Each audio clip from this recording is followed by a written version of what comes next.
Going live, going live, going. And we're live apparently. Testing, testing, 1, 2, 3. Testing, testing, 1, 2, 3. Hello, everybody. I just popped on a wee moment early just to make sure everything's working okay.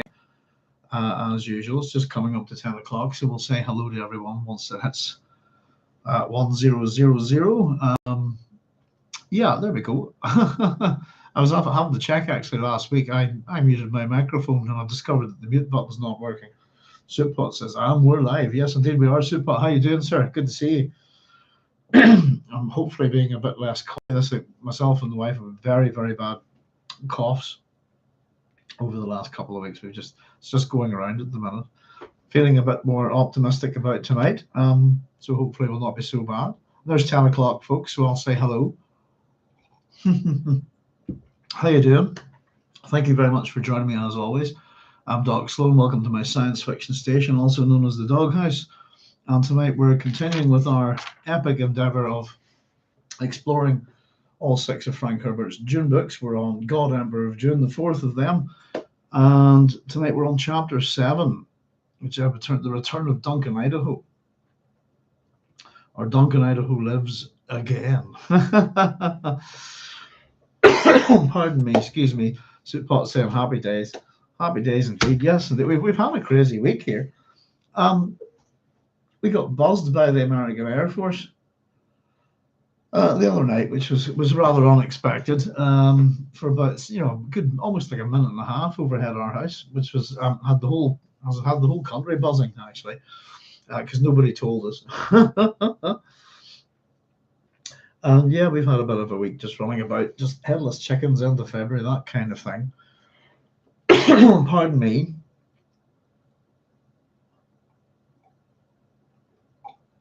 There's Julian saying hi all. Hi Doc. How you doing, Julian? Hope you're keeping well.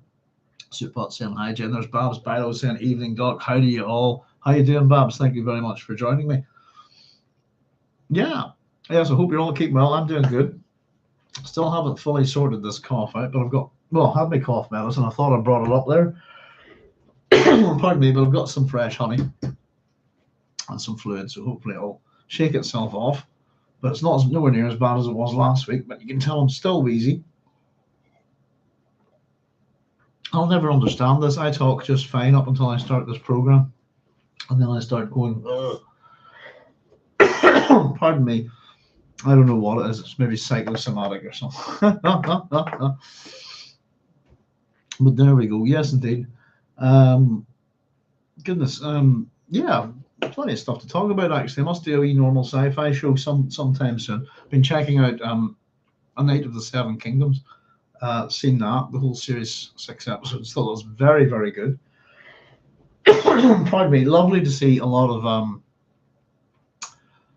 the east coast of Northern Ireland, around the glens there at Glenarm and up at Cave Hill on display in the show. It's if you're watching A Night of the Seven Kingdoms, you're getting a good look at where I live, the countryside and so on. It's lovely.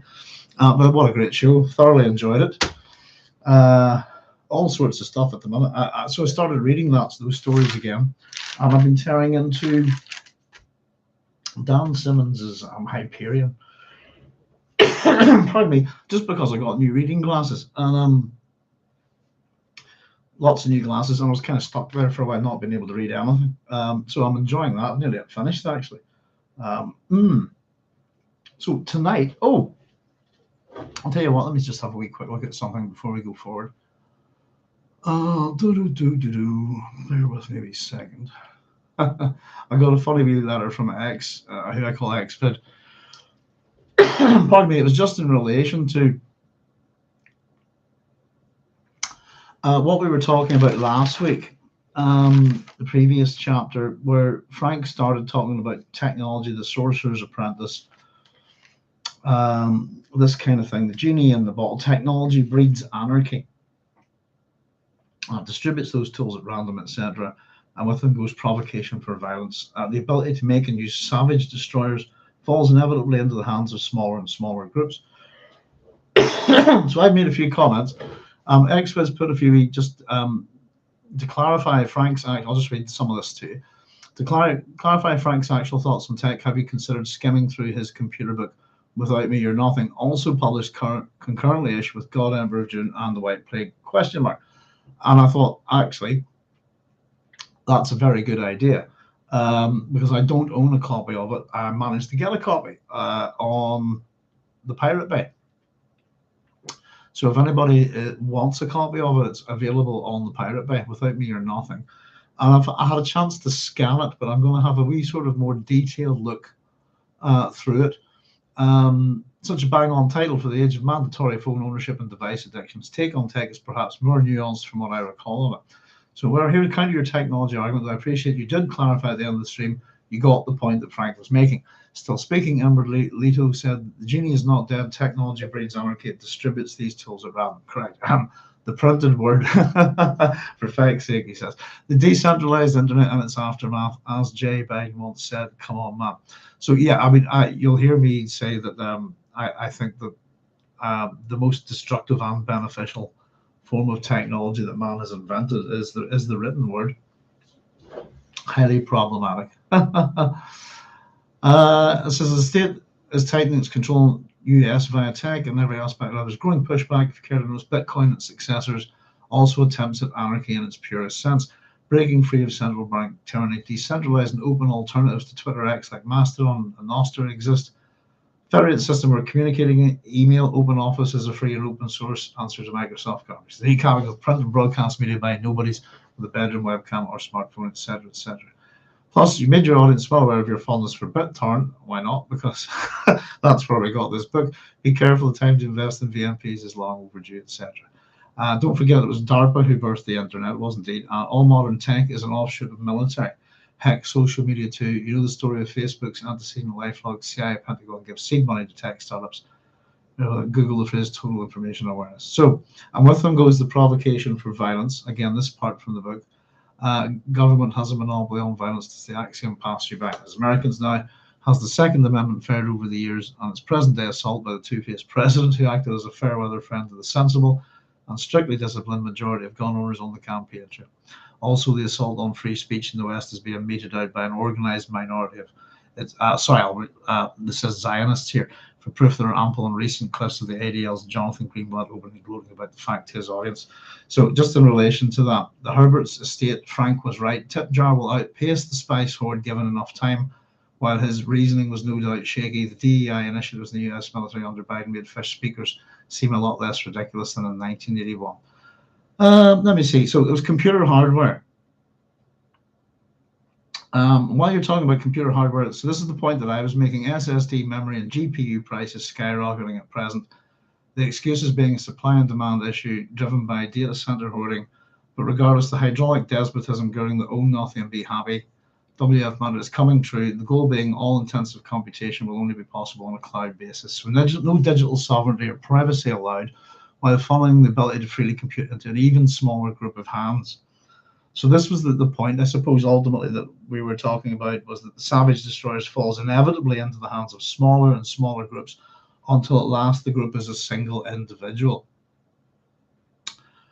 Let me see. Ultimately, every aspect of life reduced to either subscription whose terms can easily be breached for wrongthink or otherwise strictly rationed. With the smartphone ownership prerequisite, it gets 1,000 times easier. PKD also nailed it. A nickel to open the doors in Newbic. The crushing rise in the cost of living post-COVID is not a happy accident nor incompetent management. Coup de grace, the Russian war that the deluded West has been soiling themselves in excitement over as wartime powers allow them to go into confiscatory fifth gear. So Thiel, Zuckerberg, Ellison, etc. Yes, they're among the single individuals in addition to Musk, but Epstein is the posthumous gift that keeps on giving. And then we have Ed Mandelson's vulture lords. So basically, just there's a wee comment here. I think something to do with. Let's not forget the assault being waged on small and private farmers the world over as their land is confiscated for use as data centers and the food supply is being further funneled into centralized systems made possible by technology. There endeth the rant. Do check out my last email, etc. Sorry. And now, this Xvid sort of sent a couple of links, by the way, in relation to Frank's stuff, and I think it's on the previous one, and I've meant to pop them up. I've been listening to them. Here we go. Let me see if I can just, I'll maybe have to post these one at a time. And they're pretty good quality. I've been listening to the first one and I haven't listened to it all. Paste, there we go. That's one. These are Frank Herbert interviews. It's a two-part thing. I think it's what's it called? Hour of the Wolf, is it? I think. Copy. There we go. Bear with me. Bosh, and there's the other one. So that's a two-part sort of. You have to go through the first few minutes of it. It's a good. There's a big intro in each of these, and then it gets into you hear Frank talking, being interviewed. You know, Superpot's an eggs cool AF. Yes, indeed. The Game of Thrones. I thought both actors are very well cast. Actually, I thought that the show was fantastic. You know. So that was just sorry, not Superpot. That was just XFID sort of counter to me talking about how I saw technology developing and being spread. I didn't agree that it ended up in the hands of single individuals. I suppose my other point to that, just in response to that email, was that I wouldn't say that someone like Musk, for example, has all the power within that technology, if you like. Individuals often aren't able to do things as much as they can come up with ideas. They need people around them to do it, you know. The last group is a single individual. That's a paradoxical statement, isn't it? So no, I was a wee bit baffled just by that last week, because we had a set of, I thought, mixed metaphors with Frank, and we kicked off with the genie is not dead, technology breeds anarchy. But you know, and I thought that was a very broad term. Anarchy is just no rule, really, the rule of nobody in particular. And I think it can do, but I think by phrasing it that way, it came across to me as an absolute. And I said I didn't know if anybody else agreed or not there. But certainly certain things can and do end up, we were talking about, into the hands of powerful individuals, or particularly clever individuals. But I suppose the ability to make a piece of technology that's so destructive, I'd say it's very difficult for an individual to do that. But of course, then we have Frank Herbert's The White Plague, you know, where we've got an actual presentation of that. It's more of a science, isn't it? It's more of a engineering a plague, really. But again, that's science as opposed to technology, you know.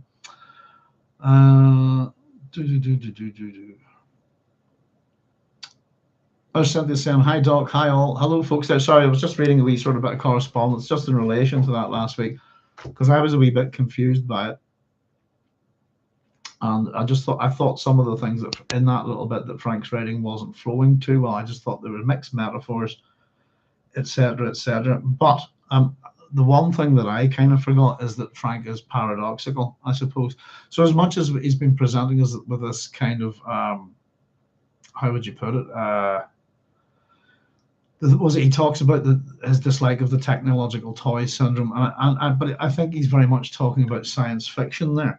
But at the same time, he's writing books trying to flog you a microcomputer in the at a certain time, you know, when they're just around. So I've got a wee copy of that, and I've had a wee flick through it, and it's basically as XFID was pointing out. Do we have a really good sense of Frank's attitude to technology because of a particular 2 or 3 particular quotes? Whereas here we have a book on him. I'm probably gushing and doing his best to sell you this technology. So I'm going to have a wee scan through it and see what we can pick out, which should be fun. Now, this chapter, I think, is much better written. It's got a couple of nice little touches on it. Chapter 7. And this is the return of Duncan Idaho. And I quite like this chapter. It's got a couple of nice wee things. There's a couple of little terms for us to consider within it. But essentially this, I suppose, encapsulates what happens to a Duncan when they arrive on Arrakis. That we can assume that almost all of them go through this process. So we'll start off with our, I'll just quickly catch up with the comments. Supot saying, have you read the Ship books he co-wrote with someone I can't remember? Who's that? George R.R. Martin? I don't know. I've only read Supot. I've only read the Game of Thrones stuff. I suppose when the TV show came out, but our singer in our band was quite into it and recommended it because I'd kind of stopped reading fantasy. So I've read all the Game of Thrones stuff. I said, what else? What's that up there? Oh God, sorry, bear with me. These weird glasses. There's Fire. I've read Fire and Blood, and is it what do we call it? Night of the Seven Kingdoms, the Duncan Egg Tales there. But I'd actually say that the Duncan Egg Tales, I'm not a big fan of super long-winded writers, to be honest with you. As much as I enjoyed the books, I wouldn't read them again. But the Tales of Duncan Egg, I think, are very good. They're I said I was just reading the first one there, The Hedge Knight, and I thought the show that they did was very, very close adaptation of it. But he's I think he's a much more better. I think he's a better writer when he's a bit, at shorter things. I think. I was able to consume that story very quickly, pretty much in a day, and enjoyed it. And thought, there you go, satisfying.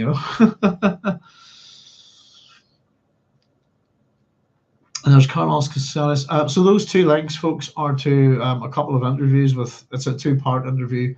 I think the intro to each one is the same. So you have to go through a few minutes. But if you just skip ahead a wee bit, you'll hear Frank kicking in. But it's good. They're good quality. I think it's called Hour of the Wolf. There's Carlos Casares saying, "Hey Doc, guys, how you doing, Carlos?" Julian says, "It's hard to tell how hard Frank wants us to swallow his ideas in God Emperor of Dune." Yeah, I suppose my point last week is, I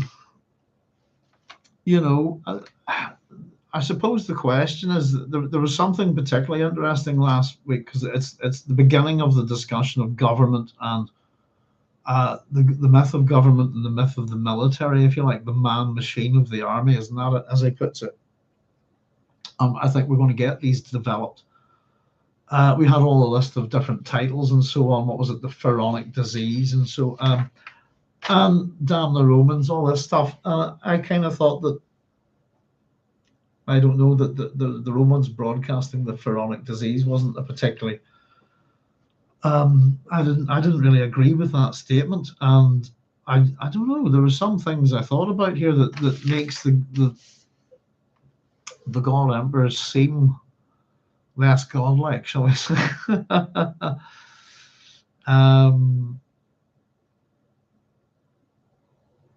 And the idea that he's the last of this lot, but we're the myth killers, this kind of thing. As I said, I get. It was particularly that stuff to do with technology, and the Savage destroys that speech near the end of the chapter. The whole Sorcerer's Apprentice, Genie in the Bottle kind of thing. Fear of the Ixians. And we're going to get the fear of the Ixians, the fear of the Tleilaxi as well. So it's as much as we kind of get where I think within that chapter, the previous chapter, I think Frank's setting up his foundations, if you like, for his arguments, and that the myths of government and the army are that him and Monet are going to take them down. They're almost like, I think, presenting them, well, him presenting himself and Monet almost iconoclastically, I think. So no, it was a very interesting chapter last week. Paradox has got to be the thing, I think, and we even have that within that. Sometimes we forget about this, that Moneo lifted the lasgun and smiled, signaling that he knew the paradox in such empty dreams. And I think paradox is the thing we do have to think about, and how we think of the God Emperor as a non-human protagonist, if you like. I think we have to consider him paradoxically in a number of ways. Here's our epigraph. I'll kick off with this, folks. Here we go. Direct address there. You, the first person to encounter my chronicles for at least 4,000 years, beware. Do not feel honored by your primacy in reading the revelations of my Ixian storehouse. You will find much pain in it. Other than the few glimpses required to assure me that the golden path continued, I never wanted to peer beyond those 4 millennia. Therefore, I am not sure what the events in my journals may signify to your times. I only know that my journals have suffered oblivion, and that the events which I recount here have undoubtedly been submitted to historical distortion for eons. Even to be thought of as a god, as I certainly was, can become ultimately boring.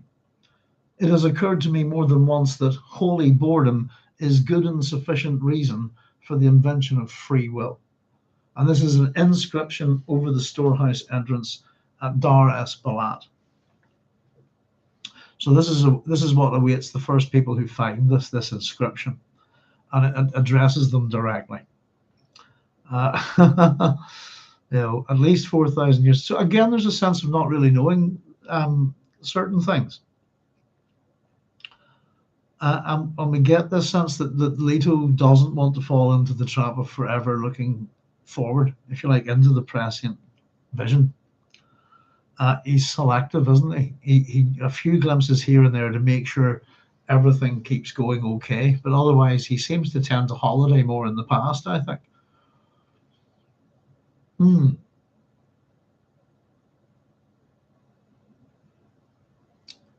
Oh, hang on. Hard to tell how hard Frank is. Musk's a carpetbag. Stephen Baxter and Frank. Souppot, Cynthia said, I think Herbert's co-author was Bill Ransom on those books. Have you read the ship books? Sorry, I thought you were talking about, sorry, Souppot. Is that Pandora trilogy? I thought you were talking about George R.R. Martin. Souppot, I think Herbert's co-author was Bill Ransom on those books. Okay, yeah. I've skimmed them. I was, do you know something? I was just thinking about this today, and it was to do with listening to the interview with Frank Herbert, and I was just thinking that my memory of his other books, apart from probably, I'd say even The Dragon in the Sea, which I've read loads, is rubbish. So I'm thinking I'm just hitting a lot of Frank Herbert stuff. And a lot of his books aren't that big. The ones you're talking about is the Pandora trilogy. Let me see. But that's them there. The Pandora trilogy. All right. Sorry, bear with me a wee second. But they continue on from something, don't they? That's them there. Yeah, it's with Bill Ransom. I believe whenever Frank had died, whenever he passed away, I think it's in my research anyway, that he had completed his part of the book. If you like, I think they wrote it half and half, that sort of thing. And Bill Ransom was a big family friend, I believe. So the final volume, let's see, get them in order. Lazarus Effect is the second one, isn't it? Yep. And then, so that's them. It's the Jesus Incident is the first one. Pardon me. Lazarus Effect and Ascension Factor. That's the three. But I'm sure there are.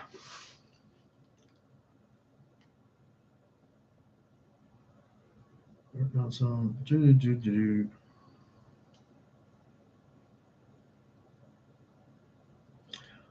not sure. I think the premise of these, but I can't remember. That's the thing. It's my old memory. So I figured it's time to refresh it. You know, these books. The concept comes from another book. One with Frank's on his own. I'm trying to remember which one. But yes, indeed. So I'm seriously considering. I'm running through a couple of books, and I want to finish now that I've got reading glasses again and all this stuff. I really want to just finish up the Lensman. But yeah, I'm thinking on hitting a pile of Frank stuff, to be honest with you, just to see what it brings. Because we have sort of talked about stuff that he was writing around this time. You know, so it was very good to get a copy of Without Me You're Nothing. By the way, as I said, it's available on the Pirate Bay as a PDF. I've got it downloaded there. Hey, that's interesting. I haven't gone looking for that kind of thing. Jason, I guess that Frank had a really poor experience in the Navy and came away with a strong distaste for institutional militaries. Souppot said, no problem. Same here, actually collecting all my novels together. Destination Void. That, thank you, Souppot. Thank you. That's the one I've been really wanting to read, actually. What was the two that I recall kind of really enjoying but can't remember? One was Destination, and the other one I really liked was Hellstrom's Hive. I can't remember a thing about them, to be honest with you. And I've lost one. I've lost Soul. Is it Soul Hunter or Soul Catcher? Is that Soul Hunter? The one about the sort of the Native American story that he did. I'm trying to remember if that even the right name. My memory's going bad. It's not that bad. I shouldn't bother. It gets there. Let me see.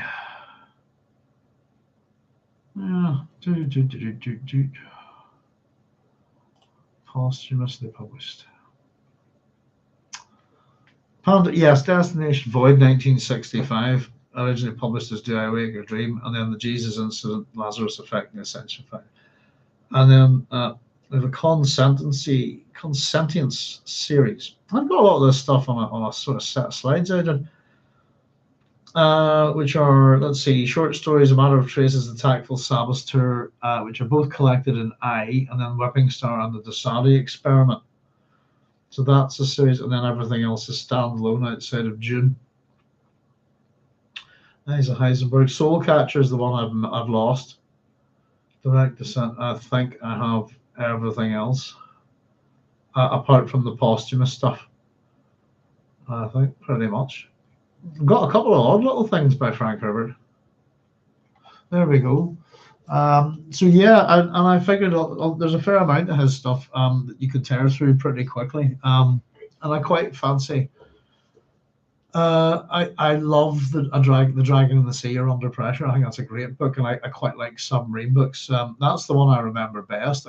For some reason I remember The Green Brain very well, and I didn't like it. The Dosadi Experiment is a great read. Yeah, it's memory for me. And as I said today, just over the last week, I'm reading a couple of books that I've read before. Especially kind of face palming myself. I really should be taking notes on reading Hyperion. Just I suppose at this age it's been many years since I've read it, but I get an awful lot of the intertextuality in it now, and I wouldn't have got the stuff when I was younger. All the Keats references and things like that. The mythological references I've always kind of got, but I'm really enjoying it, and I just love the storytelling of it. But yeah, hopefully, as I said, we're trying to pick up, and I've got a whole stack load of audio interviews with Frank that we've got to listen to, basically to try and get some notes. Some are better quality than others, but it's the more we can get of Frank's opinions, the better, you know. Which hence X-Fid's wee letter that I read to you, you know. So let's kick off, folks. It's not a particularly long chapter, this one, is it? No, I don't think so. But it is a good one. I really like it. And we start off with this statement: I am Duncan Idaho. Oh, yeah, sorry, here, hang on a wee minute. I forgot to discuss, actually, the epigraph. So the first person to open up the storehouse is an Ixian storehouse. Again, the God Emperor's use of Ixian technology is mighty. Yeah, apart from glimpsing the odd thing to check out, the Golden Path continues. He doesn't really peek too far into the future. Doesn't waste his time there. We're told that his journals will have suffered oblivion. They've been lost, and that the events which I recount have undoubtedly been submitted to historical distortion for eons. Again, this thing about historians, you know, changing stuff, not getting it correct. We had this comment, I suppose, almost about biography versus autobiography, if you like. If you can live that, remember a person's memories, you know, you actually know what happened to them. And then just the last little bit at the end: even to be thought of a god, as I certainly was, is almost slightly ambiguous statement, is it? It's to be thought of as God, as a god, as I was. In other words, I've been thought of as. It's not a statement that says I am a god. It's that I've been thought of one. That's boring. How dull. And this sense that this holy boredom is good and sufficient reason for the invention of free will. Inscription over the storehouse entrance, Dar es Balat. So a comment on free will, boredom, ennui, how boring it must be to be a god, you know. And at the very, very least, it's hard to be a god, put it that way.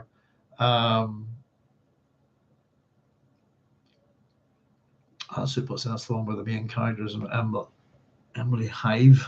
Yeah, there's the whole idea of, I suppose, hive consciousness. I think Frank's Yeah, he's on that. Hellstrom's Hive. I was trying to think that actually I must look this up. Actually, Sootpot. I thought that there was a film based loosely on one of those books. Which is interesting. The other thing, oddly enough, is I've noticed just on sort of Amazon Prime and probably more on Amazon Prime, an awful lot of old nuclear submarine movies from the 50s. And every time I see one, I'm kind of looking at it to see, I wonder, is this based on Frank Herbert? This kind of thing. It always strikes me that they all seem quite similar in some ways. I kind of like things like that. I might check some of them out. I saw one the other day, but I can't remember what it's called. But it's Ernest Borgnine. Is it Ernest Borgnine or Borgnine? I'm never sure how to pronounce his name. Yeah, I think like an old nuclear submarine film from the 50s, you know. So boredom, existential ennui is a good sufficient reason for the invention of free will. We're also going to get a discussion, I suppose, on the God Emperor being a tyrant within this, you know. Other memory is a hive. It's a group consciousness, a collective consciousness. I don't know. The more I find out about the other memory, the more we get to look at it in detail, the more I find it a bit confusing. You know, I don't know. I'm starting to have, you know, a good think about it, but the interesting thing, Sootpot, was in the previous chapter. Apart from the thing where we're talking about the mixed metaphors, prior to that, what did we have? Leto is kind of putting on almost a show for the people in other memory, isn't he? And there's things that he's doing. He's kind of going, you see, you know, this kind of, was it? He says, "Damn the Romans," Leto cried. He spoke it inwardly to his ancestors. Damn the Romans. And then we're told their laughter drove him from the inward arena. And that's him being mocked by. Is it collectively? Is it all of them? Is it individuals? Is it just the Romans? Is it? I think, as I was saying, is it the people that have seen the life of Brian? And what did the Romans ever do? This kind of thing, and it's almost as if he's having a little bit of a rant. But the fact that he's laughed at, he's mocked, I find that very unusual. And in terms of what the other memory actually is, I suppose it's a collection of all the different individuals. They seem to be able to pop up here and there themselves. But I was trying to figure out, is that them acting almost like a chorus? You know, and it's a hostile chorus. So that was, you know, I think we'll learn a wee bit more about it as we go. Frank develops his ideas here, but it's starting to not always make sense with me, I think. You know, we get the little speech about how, you got other memories that you call the hive mind. It almost seems at the start of that chapter, sorry, very quickly, that he treats it as like going on holiday. Was it in the epigraph? Let me see. Where are I? Sometimes I indulge myself in safaris, which no other being may take. I strike inward along the axis of my memories like a schoolchild reporting on a vacation trip. I take up my subject, let it be female intellectuals. I course backward into the ocean, which is my ancestors. I'm a great winged fish in the depths. So I suppose he goes a bit metaphorical there, but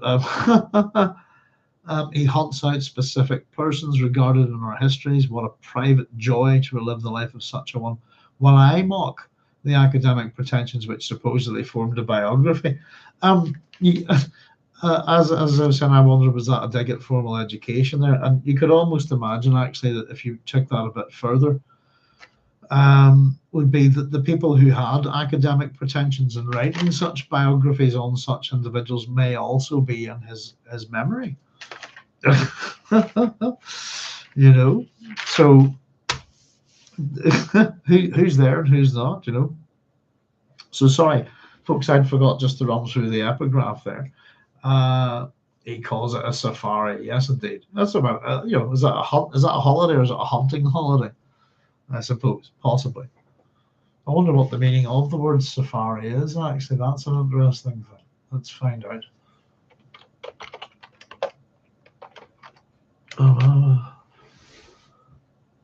Safari originates from the Swahili word. I never even thought to look that word up, meaning journey or expedition, which itself is derived from the Arabic word safar, which means to travel or journey. Oh, look at that. Isn't this lovely? It entered the language in the late 1850s, famously used by explorer Richard Francis Burton.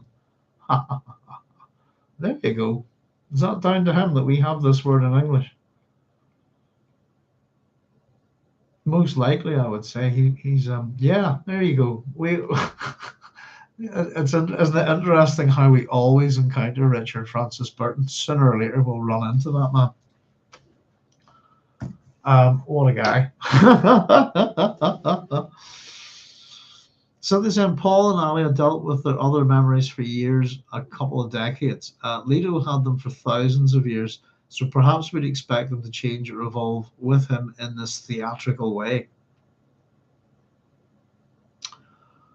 Their other memories for a couple of decades. Leto had them for thousands of years, so perhaps we'd expect to change. Well, yeah, he's got the time to explore, I suppose. I would consider that the time you spend of your own life in someone else's life, whether it be in the future or the past, is part of your life wasted. So the thing that you're getting from that is that experience of someone else's experiences. And he does have much longer, over 4.5. Maybe he could spend 20 years reliving someone's 20 years of their life, Julian saying, is Leto also performing for us as readers? I believe so, yes, indeed. Are we part of his other memory? Well, again, we're also like in the epigraph here, Julian. I think we are, yes.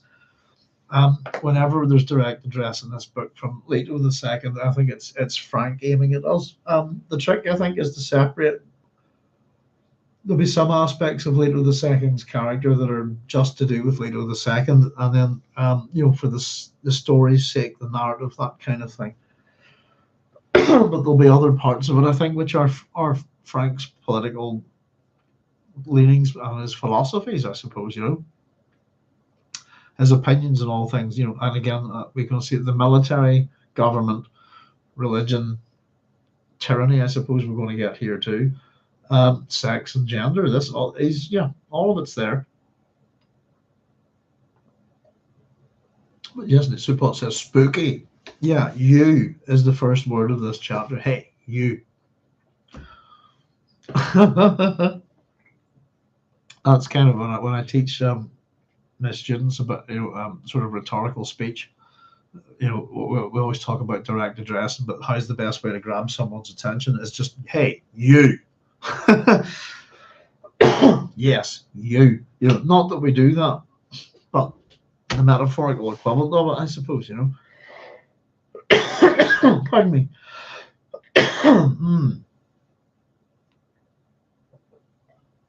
So here we go, folks. Let's get cracking. A great way to start this off, Duncan Idaho's thoughts. I am Duncan Idaho. Needs to think it to himself. That was about all he wanted to know for sure. He did not like the Tleilax explanations, their stories. But then the Tleilax had always been feared, disbelieved, and feared. Pardon me. Let me get some fluids here, folks. So, in terms of power groups and stuff like this, the previous chapter, look at how people fear the Ixians. Oh, hang on. I wanted to read just a little bit before that, was it? Again, the army, all machines feel are superseded. Still, the army worshipped at the shrine of such things, both fascinated and fearful. Look at how people fear the Ixians.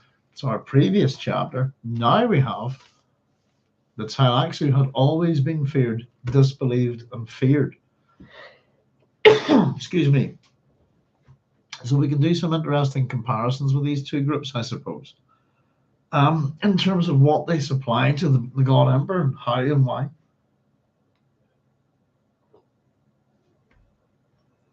Oh, excuse me, folks. There's Ch07. Shalom all. Hope everyone's well. Welcome back, Doc. Hiya, Chaya. How you doing? Good to see you. Thank you very much for joining us as always. Shalom, says Souppot. Shalom. I was right back at you. Good to see you. Not too well, thank you. It was my birthday yesterday. Had a kind of nice day, but I had a very weird couple of days back there. I've been trying to track down my uncle, and I actually managed to do it, but I'd lost touch with him. And on his birthday, only to find out that he'd passed away about way back in August. But actually, how I found out was I spotted. Oh, I don't suppose I put up a wee picture of it actually, but how I actually found him was I tracked myself down as a child on the internet, which was bizarre. So I spotted a picture of myself, believe it or not, as about a 3 or 4-year-old, and just went, "That's me," and then realised that it was attached to an obituary. And it's a very bizarre photo from the 70s, you know. So that was a wee bit weird. We've had a very weird week. As I said, we got buzzed by the United States military the other night, about 11:30 at night, just planes going overhead, really loud, really low. Yeah, we're having a very funny week here, folks. But yeah, it was sad to hear about Mel. He had a good innings. He was I think he was 86 when he passed away.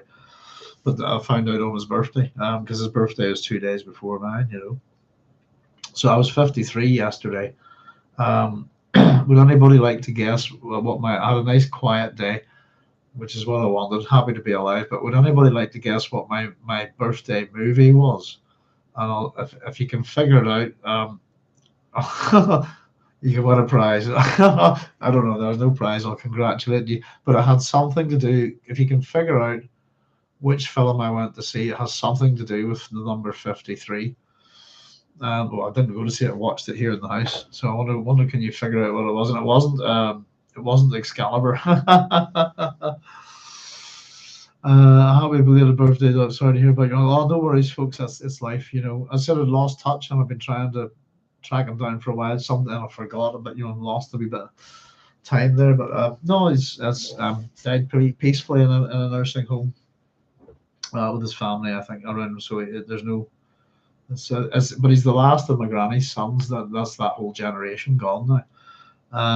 For us, so I only got three cousins. They're all female. Two are in Australia, and one is in Wales. So I've never kind of grown up seeing them very often. We see them once every 10, 20 years, you know. Pardon me. Happy birthday, Doc. So thank you very much. Yeah, we're having a busy week because we're trying to sell our house, so it's not really showing people around the property and stuff like this and things, you know. But thank you very much and bless them. Thank you. But yeah, the film I watched yesterday for my birthday, I picked a particular film. I got a tile with the number 42 on it for my 42nd birthday. So yesterday I was 53, and I wanted something to do with the number 53, and a particular film I wanted to watch that I saw when I was a kid. Probably the same age as I was on that motorbike, actually, was when I saw this film. And that's what I watched yesterday. But if you can figure out what the film is, well done. It's something to do with number 53. So here we go. So the Tleilax had always been feared, disbelieved, and feared. They had brought him down to the planet on a small guild shuttle, arriving at the dusk line with a green glimmer of sun corona along the horizon as they dipped into the shadow. The spaceport had not looked at all like anything he remembered. It was larger and with a ring of strange buildings. "Are you sure this is Dune?" he had asked. Arrakis, his Tleilax escort, had corrected him. They had sped him in a sealed ground car to this building, somewhere within a city called On, giving the N sound a strange rising nasal inflection. I was trying to figure out how to do that. Would it be something like on? Something like that. On? Possibly. The nasal inflection. The room in which they left him was about 3 meters square, a cube really. There was no sign of glow globes, but the place was filled with warm yellow light. The cell that they bring him to in chapter 7 of God Emperor of Dune is, oh goodness, hang on, is reminiscent to me of, let me see, self-similarity of the books. Let me see, what book is this? That's the wrong one. Notebooks.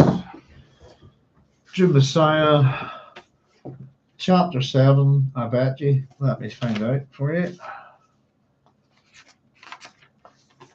That's what these are for. Let me see. Could do with some kind of little device that you could flick through. Could be. It's where the Reverend Mother Gaius Helen O'Haim. There's chapter 6. Bear with me a wee second.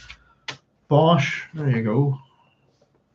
Way back when, there's her little cube from chapter 7. And that's the little cell that she's brought to. I don't think it's the same, but it's. I just thought it was a bit of a coincidence. Isn't that interesting? So in chapter 7 of Dune Messiah, we get Reverend Mother brought into this little cell, a cube cell. Chapter 7 of God Emperor of Dune, we get Duncan Idaho brought into a little cube cell. Filled with warm yellow light. And we get Duncan's thoughts here. I am a Ghola, he told himself. That had been a shock, but he had to believe it. To find himself living when he knew he had died, that was proof enough. The Tleilaxu had taken cells from his dead flesh and they had grown a bud in one of their axolotl tanks. That bud had become this body in a process which had made him feel at first an alien in his own flesh. He looked down at the body. It was clothed in dark brown trousers and jacket of a coarse weave which irritated his skin. Sandals protected his feet. Except for the body, that was all they had given him. A parsimony which said something about the real Tleilaxu character. This is pretty interesting. What do we think about this? I wonder. The idea of wearing coarse clothing and stuff like this that irritates the body, if you know, that punishes you in a way, irritant is a religious practice. It's we call it mortification of the flesh. Oddly enough, sartorial punishment by sackcloth, this kind of thing. So I was wondering, has that got something to do with this here? Sorry, bear with me. I have to highlight something here. Oh, yeah, there we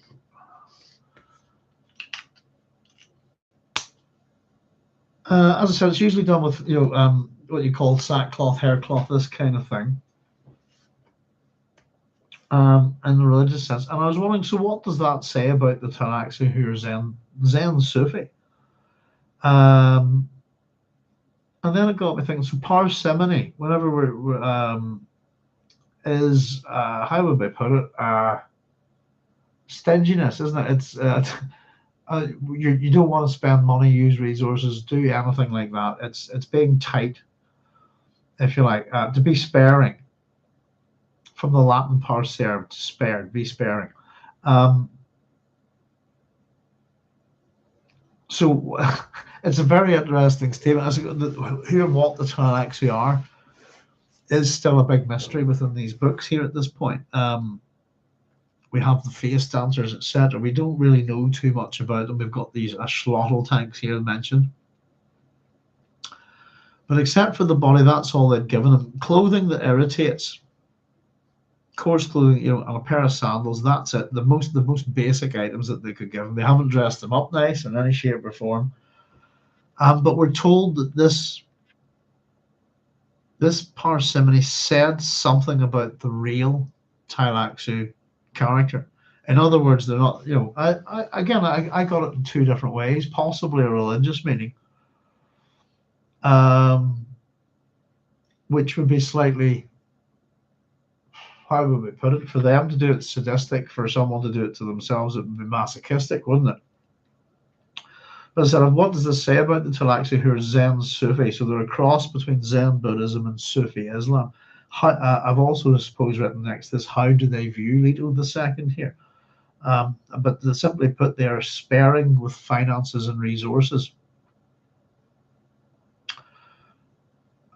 is what I've got in terms of their character, what does that say about them? That they're conservative? Possibly.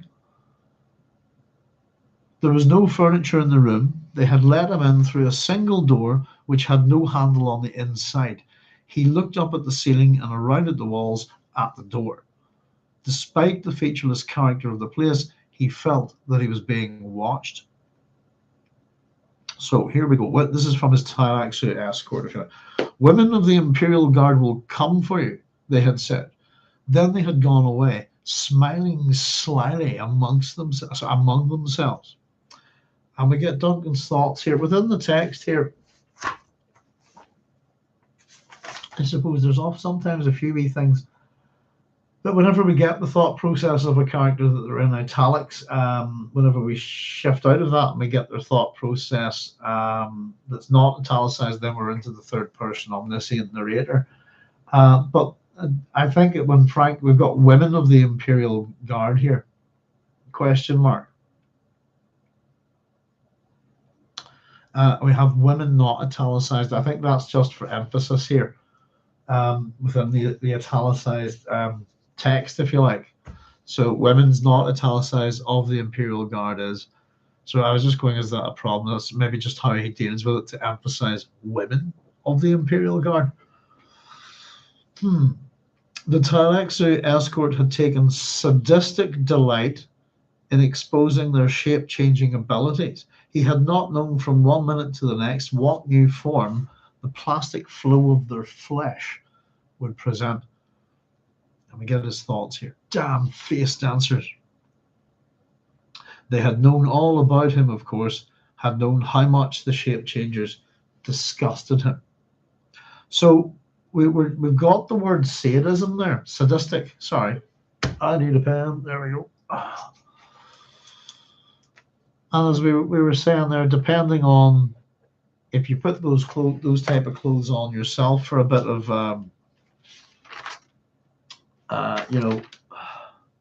mortification of the flesh, then you would be masochistic, wouldn't you? But if someone else gave them to you to deliberately do that, then that's a level of sadism. And then we have this, that they're taking sadistic delight in exposing their shape-changing abilities because they know him and they know that he doesn't like it. They're tormenting him. They are being sadistic, if you like. And is this a quality of the Bene Tleilax? Sadistic. So we get sadistic from the Marquis de Sade, and we get masochism from Leopold von Saber-Masoch.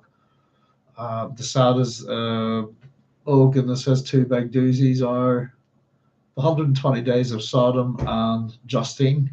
The book that von Saber-Masoch, if I'm saying his name right, is famous for is Venus and Furs, which you might know from the Velvet Underground song. Shiny, shiny, that one, shiny piece of leather. There you go. So parsimony, we're being told, are they penny pinchers? Are they tight with resources, finances? But also here, so I don't know, I almost get the two aspects to it, that there's possibly a religious sadism to these people here.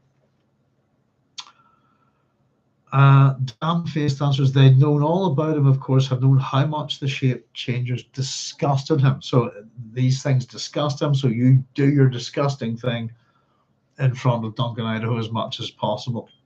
What could he trust if it came from face dancers? Very little. Could anything they said be believed? That's again, that last bit there has been from our third person omniscient narrator. I'll just catch up with your comments a wee second, folks, as I get some fluids. Where do we go to? Oh, hang on. Sorry, jumping back. Bohemian Sootpot saying, Chairovka saying, happy birthday, thank you. Condolences for your uncle, thank you again. My mother, may she be blessed, was also the last of her generation, the last of 7 siblings to pass on. It's different somehow. And I know that's the strange thing about Vincent passing for me, is that he is the last of a group. So he would be, I suppose, my mum would have been the youngest of his siblings. The two men were older, and then my mum. My mum passed away first. And just the different. It's just a generation that's gone now. For us, he would have been the last one of them. So all of them and their wives are all passed. My world's a lot smaller, really. Not that it was ever that big, but it is. It's weird. That's what I was saying about it. It wasn't that I was super upset. I was a bit annoyed. Obviously, of course, I'm upset he's passed away, but he's had a natural end to a long and happy life. But it's that they're all gone now, that entire generation. For personally speaking, my family, and they scattered all over the world, but that's that generation, my father and mother's generation within my family, are now all of them gone. That's the world's a different place because of it, isn't it? As you say, it's different somehow. It is. Different generations bring different things to the party, I think. But thank you very much, Chad. And I totally get what you're saying. I'm sorry about your mother. May she be also the last of her generation. I really do get what you're saying, and it's something that's ponderous, isn't it? It's as much as to say there's a generation gone. It's actually kind of a hard thing to take in, isn't it? All the things that made those people who they were from the time that they were from, etc., etc. I certainly will miss them. I like them. They're a good generation. Carl said the cognitive dissonance experienced by Duncan has to be off the charts. Absolutely. I'm tempered even with his memories. It's still going to freak him out. It would freak anybody out, this, I think. Chad said, thanks. It's been a difficult few months, but I'm adjusting. You're welcome, Chad. I said, very sorry for your loss, And if you're someone who cares for someone like that, it's I think, it's especially difficult. But yes, indeed, my deepest sympathies. It's as much as we lose these people, it is something about losing a generation to me is strikingly as particularly odd. I'm kind of feeling my age a wee bit, not in a bad way, but realizing that I'm a kind of product of the last part of the 20th century. I'm for a lot of us, we've been alive for two different centuries, but we've been alive in two different millennium as well now, it's an interesting thing. But I like that lot. I said a lot of that family of mine would be the war generation as opposed to boomers, if you like. Supports in all respect to the past, Chai. Chai said, thanks. It's been a difficult few months, but I'm adjusting. It takes time, doesn't it? Was it the grief generally? I lost my father coming up to 4 years ago. I'm still not really over it, to be honest with you. It was a heck of a time, and all sorts of things happening at the time. But I kind of was deciding to move house, by the way, is kind of me shedding off the ghosts and stuff, time to move on. This plane is temporal question. Oh, here, I missed something. Sorry. There we go. Hey, evening all, says Flaccid House. Sorry, supposed to prior to that. Hey, evening, happy belated birthday. Thank you very much, Flaccid House. Charity said they have enslaved their females to be tanks. How does that work in a Zen Buddhist Islam mentality? Well, that's a very good question. And we don't know this yet. So you're jumping ahead. Shaya.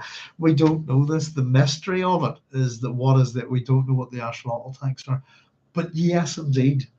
The fact that I tend to look at the Tleilaxi as opposites to the Bene Gesserit. The Bene Tleilax, the Bene Gesserit, how they go about their business is very similar. And we're going to see that in this chapter. We're going to have a wee chat about the word dirty. The dirty Tleilaxian and what that word signifies.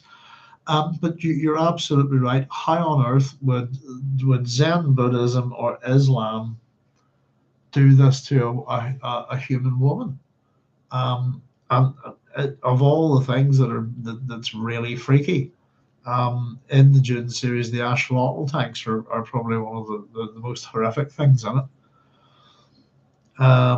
But it's going to become part of the mystery, and it's a mystery that's going to be answered. I suppose we'll not spoil it too much for anybody, but the mystery itself is a revelation of horror, I think. You know, an entire offshoot of humanity would do this to one, half of their gender, one gender. But yes, it's a very good question. And how does that work in the Zen Buddha Islam mentality? I have no idea. Hopefully we'll get the devil in the detail. Chaya, I think as we go. This plane's temple could be is the Hong Kong Fooey answer. Suitpot could be. Carlos is saying we know about the Tleilaxu masters and the face dancers, but has anything been mentioned about the general population of the Tleilaxu worlds? I can't recall any mention of them. I think there's the masters, and then everyone else is either a face dancer or an axolotl tank, pretty much. And the face dancers are mules. But yeah, again, the general population. Why would you see the little people in the Dune series? We've often talked about what happens to them, apart from Supot saying, apart from specialists, no mention of citizens. Carlos saying, basically wondering if all reproduction on their worlds is controlled through the axolotl tanks. Supot's being, I believe, is they're basically mules. Yeah, the face dancers are mules. It has to be, and I think it's that they're. God, I can't remember, but I think that it's probably heading them towards a crisis. If you see what I mean. But it's been a while, but I'm looking forward to getting there. But yeah, it's yeah. And again, so you think of, if you do think about Bene Gesserit, all female sisterhood.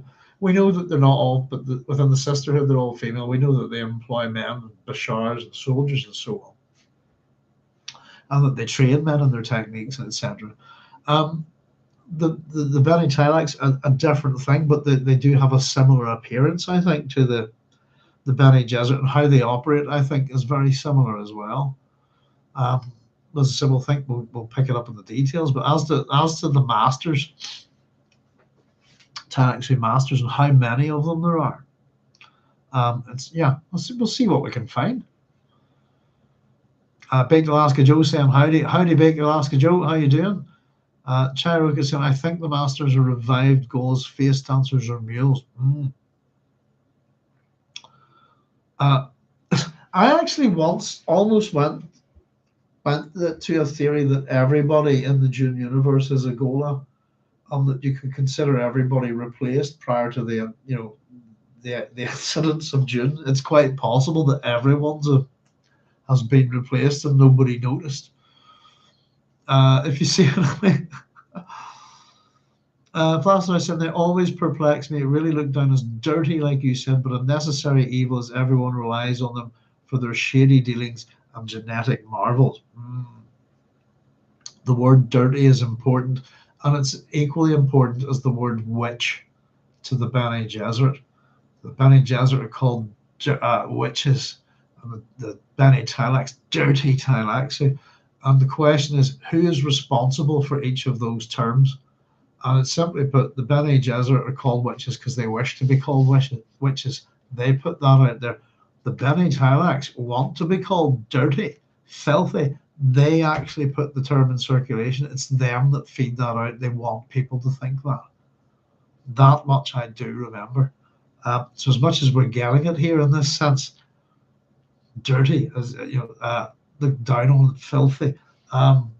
This is a thing that the Bene Tleilax have cultivated themselves, in the same way that the Bene Gesserit cultivate things like the idea of witchcraft, that they're all witches rather than highly trained, individuals with full control of their bodies. They'd rather people see them as something mystical and hocus pocus, this kind of thing. So that was just a very interesting little thing about the arrival of Duncan, his clothing. What is it that we're being told here by Frank? That this person said something about the real, and that's the important word there, I think, the real Tleilaxu character, not the false one, not the projection, what they're really like. And as I said, they're going to become more and more of a mystery for us.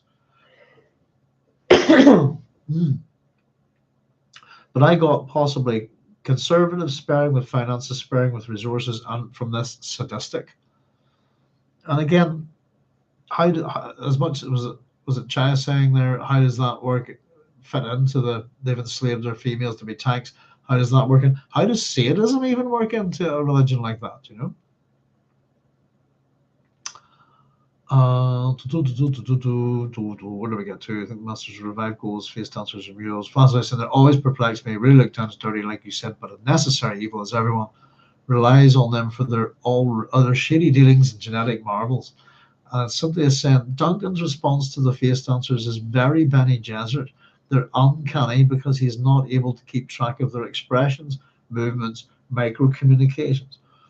And the minute you think there's something, it changes and there's something else. Isn't that right? You know, it's quite possible he could have spent the whole journey looking at different versions of himself or all his old buddies, etc. We also have the question of Bijaz. I think we can must have a wee nosy back at him from Dune Messiah. So let's see. Let's push on. There was no furniture in the room. They had let him in through a single. Have we got to there? Oh, sorry, we have. Damn sadistic, damn face dancers. They'd known all about him, of course, had known how much the shape changers disgusted him. What could he trust if it came from face dancers? Very little. Could anything they said be believed? And we get Duncan's thoughts here. My name. I know my name. So this is a thing that he can believe. And he had his memories. So I've got my name, my memories. They had shocked the identity back into him. Gholas were supposed to be incapable of recovering their original identity, but the Tleilaxu had done it, and he was forced to believe because he understood how it had been done. In the beginning, he knew there had been the fully formed Ghola, adult flesh without name or memories. Fully formed Ghola, a palimpsest upon which the Tleilaxu, I've got to say that better, palimpsest, sorry. I always do that. It's a malapropism, my fault entirely. A palimpsest upon which the Tleilaxu could write almost anything they wished. We've talked about palimpsests before. They're basically any kind of like document or inscription or you name it, something that's had writing or drawings, etc. on it before. The previous inscription has kind of been rubbed out, faded away, and another inscription has been put on top of it, but you can still see elements of the inscription beneath. That's what a palimpsest is. So they can be parchments, they can be all sorts of things, but essentially where you've had one form of writing or drawing or something, and then it's been an attempt to sort of clear it off and write over it again, use it again. That's what we're talking about. It's usually, is it a, let me just look it up to make sure I'm not talking through my backside. Manuscript page, typically parchment or vellum that has been scraped or washed clean of its original writing to be reused for a new document. Still bears visible faint traces or earlier text originating from the Greek palimpsestos, which is scraped again. It includes other things, not just parchment. I'm pretty sure. Let's see, from a scroller book. Also used, there we go, in architecture, archaeology, and geomorphology to note an object made for or worked upon for one purpose and later reused for another. For example, a monumental brass on which the blank reverse side has been re-engraved. There's a good one where, I don't know if you know, people get on about there's helicopters in ancient Egypt. And UFOs and the things that they've been looking at are actually a palimpsest as well, where one thing has been written over the top of another one, you know. Pardon me.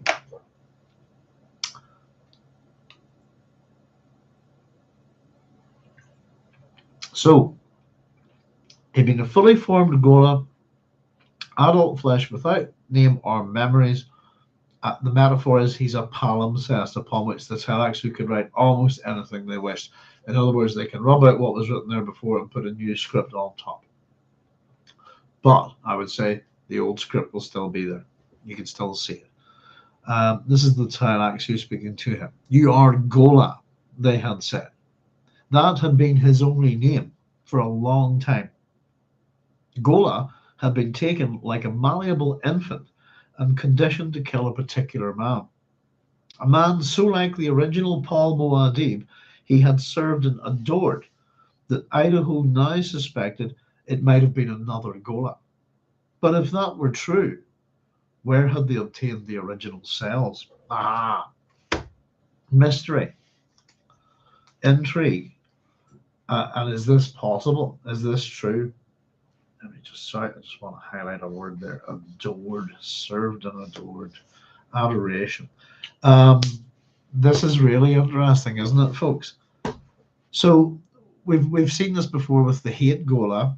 How the memories are. We're kind of getting a recap actually on how the Ghola gets its original memories returned, or how this particular Ghola, the Duncan Idaho Ghola, how it happened there. So basically conditioned to kill a particular person who looks identical, so like the original Muad'Dib that he thinks it's a Ghola. So the question becomes, here is our mystery. If that had been true, where had they obtained the original cells? So the mystery here is, do the Tleilaxu have a Paul Atreides Ghola at this point? And if they do, we have to assume that they've been using them over and over and over again to create the Leto II's Duncan Idaho Gholas. How did they get the original cells if they don't have his body? And I suppose I put down that we could, the person that is conditioned to attack, that this could be a face dancer, it could be a Ghola. But it's original, it's a little mystery, and simply put, where would they get the cells from? I'm sure they could have got them from all sorts of places, I think. But there you go. And so this is the name that Duncan Idaho goes by. We've had hate before, but he goes just the name Ghola until the identity is returned. So at the top of this page, I have my name is Ghola. At the top of the next page, I've got my name and my notes. My name is Duncan Idaho. So something in the Idaho cells had rebelled at killing an Atreides. He had found himself standing with a knife in one hand, the bound form of the pseudo-Paul, staring up at him in angry terror. Memories had gushed into his awareness. He remembered Ghola, and he remembered Duncan Idaho. Get his thoughts here again. I am Duncan Idaho, swordmaster of the Atreides. He clung to this memory as he stood in the yellow room. Oh, I'd meant to bring up that little flash of green whenever he landed on the planet earlier. We always get this little hint of green color, generally with the ornithopters and stuff like that within Dune, etc. Just the color green, that kind of life death kind of thing. Goodness gracious me. Pseudo Paul, pseudo, fake, false, in Greek pseudos, not true. Sometimes we get people referred to Apollodorus as the pseudo Apollodorus, isn't it? Because they believe that some of the stuff wasn't by him. So we get this prefix attached to a few people in the ancient world. They're so pseudo, they're so fake, if you like. The question I suppose that I was asking is, does he kill him or not? He's conditioned to kill this man, and it's not quite answered here, but we do find out. He clung to the memory as he stood in the yellow room. We get his thoughts. I died defending Paul and his mother in a cave siege beneath the sands of Dune. I have been returned to that planet, but Dune is no more. Now it is only Arrakis, and that's quite important as well. I think it's a very important statement here. The planet's changed that much that it's not known as Dune anymore, probably for the lack of dunes. It's Arrakis now. It used to be Arrakis known as Dune, the Fremen knew it as Dune, now it's Arrakis. Dune is no more. And again, if we think of that in terms of ecological terms, it's quite an important statement. Something has gone from this universe. Names change, things evolve, but Dune is no more, not the Dune that he knew. And it's an interesting statement to have here, and there's a lot of going on in this chapter. Now it is only Arrakis. He had read the truncated history which the Tleilaxu provided, but he did not believe it.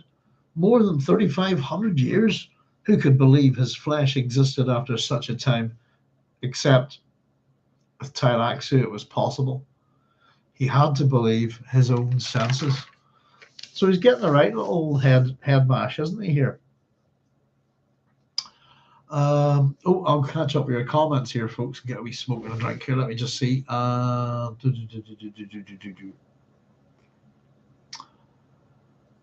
that the Tleilax? Is what the Tleilax actually do technology or something else? Julian, genetic engineering. So yes, yeah, Julian, we were talking about technology the last week. It's such an outrageously broad term, but the word technology means this literally the study of arts and crafts. Techne is arts and crafts. So anything constructed, not just by human beings but animals as well. Anything made by us is technology, and then art, I suppose. Within that, art's a bloody difficult word to define, but something that's artisanal, if you like, artistic. All of these things. Technology, but there's a biological component to that, but genetic engineering, I'd say it's more than genetic engineering, Carlos, as well as Carlos is saying here. Yeah, Julian, genetic engineering. So yes, I would say that there'd be some kind of biomechanical probably engineering required. Tanks, and again, they're women. What's been done to the women to turn them into these tanks? Rivka saying, Ixians are more tech tanks who do genetics. They made Piter the Twisted Mentat. Yeah, Piter's our first Ghola, isn't he? And I've often thought about him, and particularly in this kind of context, was that how was Piter trained? Does Piter, who's Piter a Ghola of? If you like, the original Piter de Vries, who's that? And how much does he remember? Piter's far too fascinating. Certainly a character that could have, if we brought back the Baron, why not bring Piter back with him? Like the redacted Epstein files. Goodness, they're causing a right storm, aren't they? At the moment, they're doing right old as I'm sure you know. They're causing all sorts of chaos over here. Tech. Yes, tech. Yeah. Much more tech. Yeah. Specializations, aren't they? I suppose. But it's the language of genetics, genetic engineering. That's the speciality of the Tleilax. So you tend to get a sense with the Ixians. It's more to do with miniaturization, I think. Funny how the Tleilaxu. Sorry, I missed that one. Not where, but when. Carl said, funny how the Tleilaxu are the opposites of both the Bene Gesserit and the Ixians for different reasons.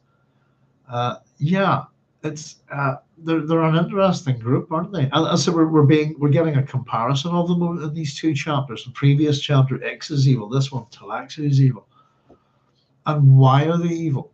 Why are they seen as that? One is because of in fact, I think it's because of the prescriptions of the Butlerian Jihad, the Great Convention, mainly for the Ixians. But as for the Tleilaxu, it's more dirty, filthy, this kind of stuff. What is it that's so offensive? Again, probably this genetic manipulation that they work in organic material. I think biological material. We've got dead people walking the earth, or walking Dune, walking the universe, don't we? Which isn't a particularly, fun thing to think about. Neither for the people who knew them or the people who were dead. Certainly get that sense that with another memory that these people should be dead and have had their peace, but they're not. They've been popped into someone else's head. They're having to exist there as essentially prisoners, I suppose. Since when Paul stayed with the smugglers and plied with spice and women, they could have gotten a sample, but Duncan would not know any of this history. I think there's plenty of opportunities for, to get samples from someone like Paul Atreides or anybody about the palace, just from from a hair here, this kind of thing, skin cells, all sorts of things. Idaho's comment that the Tleilax are able to keep flesh alive for thousands of years suggests that he knows who the Tleilax masters really are.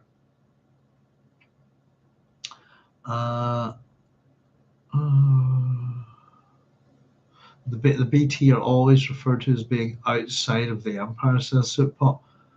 Actually, keep flesh alive for thousands of years suggests that he knows who the Tleilax masters really are.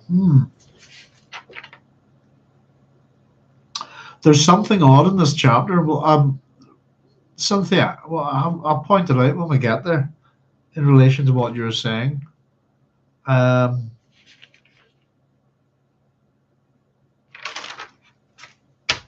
Yeah, we've also got another history appearing here. There's a Tleilax history, which has been provided.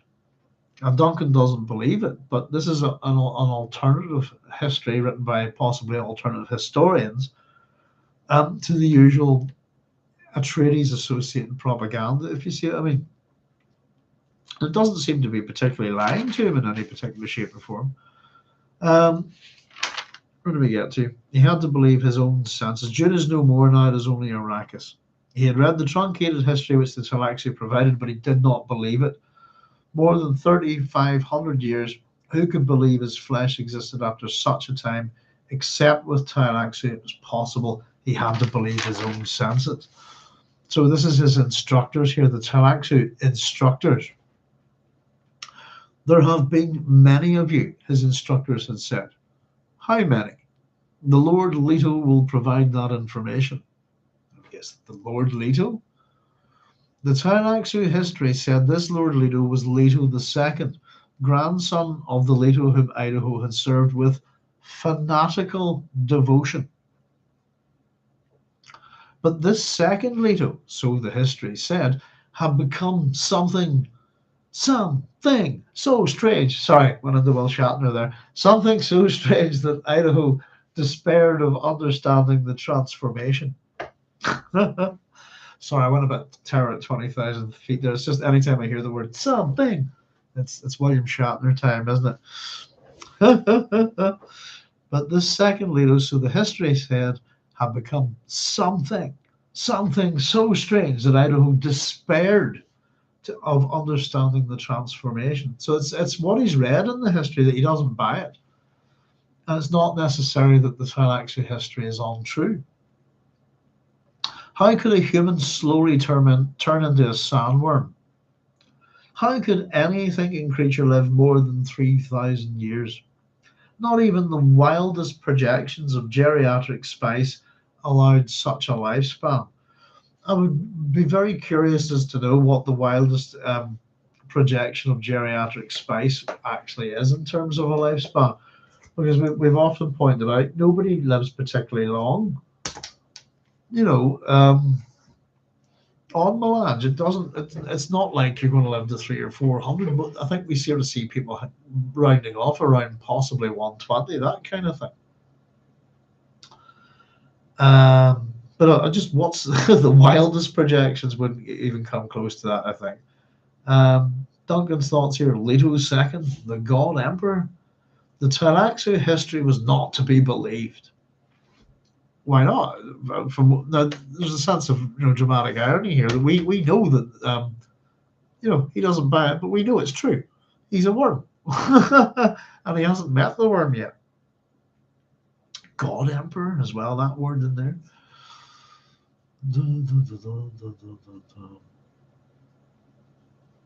Carlos, what was it? Super said the Bene Tleilax are always referred to as being outside of the Empire. Carlos said Sligs, damn spell check. Excellent point. China said wasn't Teg and is here 180s. Teg is 300 plus, right? Oh goodness, thank you for that, guys. I just going by what I remember from Dune and the the almanac. Al Shraf, isn't it? At the back, just that gives you a few people and from their dates. Is that how old? Ch07 wasn't taking his money. Sootpot's going, he's 300 plus. So we actually have. Well, that it's about time. It's nice to know that somebody gets the benefits out of melange. Isn't it, that somebody actually can live for a bit of a decent time? Thank you very much, guys. That's good to know. I thought it was kind of just over, not much further than our own lifespans these days. Well, maybe about 100, 120, that kind of thing.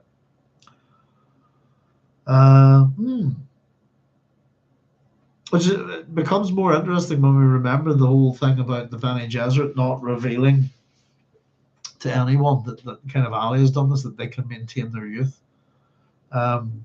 which is something they think they want to get out because they think people would react badly to it, as opposed to all the rest of the stuff. I think that they can control people with words. I think that would get them more into trouble, you know. Let's see. So he doesn't buy it. The taxi history was not to be believed. Idaho remembered a strange child. Twins, really. Leto and Ganima, Paul's children. The children of Chani who had died delivering them. The Tleilax history said Ganima had died after a relatively normal life, but the god emperor Leto lived on and on and on. Again, there's nothing there that doesn't seem unbelievable. Tleilax instructors here is he is a tyrant, Idaho's instructors had said. He has ordered us to produce you from our axolotl tanks and to send you into his service. We do not know what has happened to your predecessor. Duncan's thoughts are, but here I am. He has ordered us to produce you from our axolotl tanks. The bit I never quite get is that, if the axolotl tanks are women, that have been rigged a certain way we often get the sense that the Ghola comes out fully adult, and if I'm not mistaken, that's the kind of gist of it that I got, and I was kind of wondering how the hell does that work. And here I am once more. Idaho let his gaze wander around the featureless walls and ceiling. The faint sound of voices intruded upon his awareness. He looked at the door. The voices were muted, but at least one of them sounded female. I guess thoughts here again. Women of the Imperial Guard? And it is the women bit, I think, that's confusing here. The doors swung inward on noiseless hinges. Two women entered. The first thing to catch his attention was the fact that one of the women wore a mask, a kibis hood of shapeless, light-drinking black. I like that description. She would see him clearly through the hood, he knew, but her features would never reveal themselves, not even to the most subtle instruments of penetration. The hood said that the Ixians, or their inheritors, were still at work. Were still at work in the Imperium. Both women wore one-piece uniforms of rich blue with the Atreides hawk in red braid at the left breast. Idaho studied them as they closed the door and faced him. So, kibis, if you like, it has a couple of meanings here. Kibis is Latin for food, nourishment, stuff you eat, basically. But there is a kibis in Greek would be a box or a chest, pouch. If we get the word kibisis, it gives us pouch as well. So I kind of got the sense that it's a. In fact, Frank's language changes. In 1 minute, you'll see in the book in this chapter. Initially, it's a hood, and then it becomes a mask.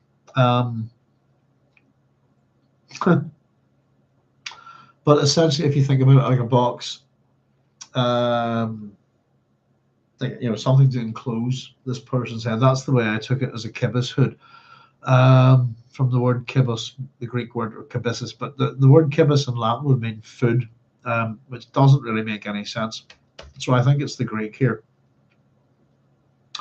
I've made a wee note. It reminded me on, for anybody who doesn't know, Scanner Darkly. by Philip K. Dick. There's a scramble suit that the main character wears to hide their identity, and it kind of reminded me on like a version of that. Idaho studied them as they closed the door and faced him. The masked woman had a blocky, powerful body. She moved with the deceptive care of a professional muscle fanatic. The other woman was graceful and slender with almond eyes and sharp, high-boned features. Idaho had the feeling that he had seen her somewhere, but he could not fix the memory. Pardon me, that's important. Both women carried needle knives in his sheath. Hang on. That's wrong. No, that's not right. I've made a mistake here. Bear with me a second, folks. That's not the right word. Clearly, that should be her. There, hang on. Needle knives, 32. Hip. Oh, no, I have written it right. Sorry. It looks like it has, but I didn't see my P has it. Yeah, sometimes some of my letters. I've written it right. Sorry. Both women carried needle knives in hip sheaths. That makes a lot more sense. Something about their movements told Idaho these women would be extremely competent with such weapons. Just before we go on, let me see. Cynthia had said Idaho's comment that Tleilax are able to keep flesh alive for thousands of years suggests that he knows who the Tleilax masters really are. He's just been decanted and dropped on this planet. There's something familiar here about this woman, and I've written next to this, why? What's the mystery here? Who is she? Why would he have the feeling that he had seen her somewhere but couldn't fix the memory? And it's possible because he has seen her somewhere, or someone who looks like her. And it made me think about this character. The person we're talking about is Luli. And again, it made me think, is it possible that there's a face dancer somewhere, that Luli's been replaced, that there's somebody on the Tleilax world that looks like Luli, possibly even an axolotl tank? I don't know. I just put mystery, not sure, but that's what got me thinking about it. Takes 300 plus. Ch07, hundreds are reasonable for spice, not millennia. Yeah. Good memory, Shootpot. Yes, indeed. Shootpot says, shucks. But if that's the case, Teg must be one of the most long-lived people on Melange. Because I don't think there's anybody in particular that sticks out as being particularly long-lived.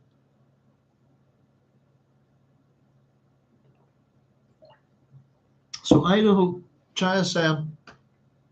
So Idaho remembers his original life and his first Ghola life. The original memories were awakened at the twins' birth. So Ghola from Ghola, copy of copy degradation may occur. Quite possible. No memories of hate. Luli is Nayla. No, she's not. Nayla's in the room. Nayla, the one in the hood is Nayla. Luli is another character altogether. We're going to meet them in a sec. Well, we're meeting them now. But Luli's not. No, Nayla is friend in this. I'm pretty sure. The way we had Nayla described previously, didn't we?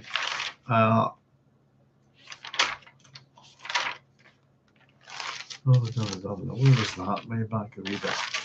Yeah, Nayla's quite a. I don't know.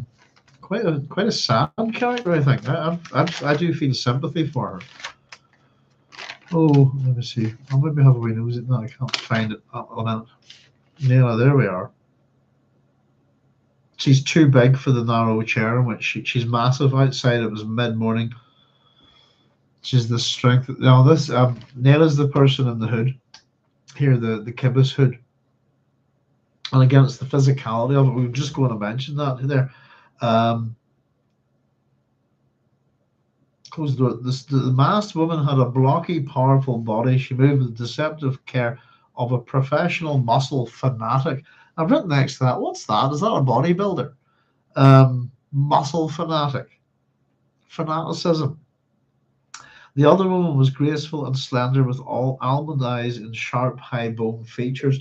The suggestion there is that someone, I would say, elfish looking. And the only person who's described like that in the Dune series is Chani. Um, Again, we're thinking about who breeding programs, who is, people are ancestors. Um, Again, I don't think that that's that would evoke a memory in Idaho. Something about their movements, yeah, told the Idaho that these women would be extremely competent with such weapons. So the slender one spoke first. This is the elfin-looking one. This is Luli. My name is Luli. Let me be the first to address you as Commander. My companion must remain anonymous. Our Lord Leto has commanded it. You may address her as friend. Commander? He asked. It is the Lord Leto's wish that you command his royal guard, Luli said. That's so. Let's go and talk to him about it. Oh no! Luli was visibly shocked. The Lord Leto will summon you when it is time when it is time. I'll read that again. Oh no! Luli was visibly shocked. The Lord Leto will summon you when it is time. For now, he wishes us to make you comfortable and happy. And I must obey. Luli merely shook her head in puzzlement. Am I a slave? Idaho asked. Luli relaxed and smiled. By no means. It's just that the Lord Leto has many great concerns which require his personal attention. He must make time for you. He sent us because he was concerned about his Duncan Idaho. You have been a long time in the hands of the dirty Tleilax. And we get this, as it's going to be brought up in a second. I often do this before it actually happens in the book. I've circled that and just called that a possessive pronoun. And it's going to bug Duncan, isn't it? And we get his thoughts here.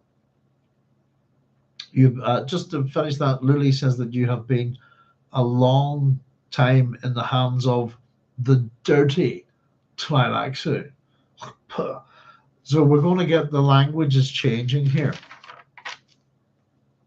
As much as Idaho has thought about the Tleilax prior to this, the dirty Tleilax, that's not come into it, has it?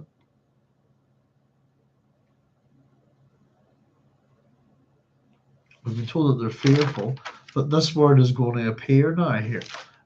It's going to be used a lot. It's going to be used pretty much almost every time we talk about the Tleilax here.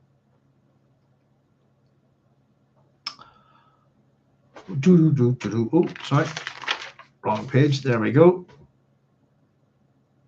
Dirty Tleilax, Idaho thought. That, at least, had not changed. He was concerned, though, by a particular reference in Luli's explanation. So I've just written next that dirty Tleilax is a seeded word, and it's like the Bene Gesserit word witch. That's the thing that they've put in place, and that nothing's new. That the Tleilax with the dirty Tleilax back in Duncan's day, they're still the dirty Tleilax. But the thing that's bothered him is his Duncan Idaho. Are you not an Atreides warrior? Luli asked. She had him there. Idaho nodded, turning his head slightly to stare at the enigmatic masked woman. Just before we go on, we do our etymology stuff for this, folks. Luli, there's a few names for Luli that might suit here. Luli's another name for Ulelius, who was the king of Tyre, or sorry, Tyr. God, that was terrible. King of Tyr, from 729 to 694. I think it's pretty much him that. I think after that, Tyr's under someone else's control, isn't it? Possibly Assyrians or something like that. Here, let's look it up rather than me talk nonsense. Luli.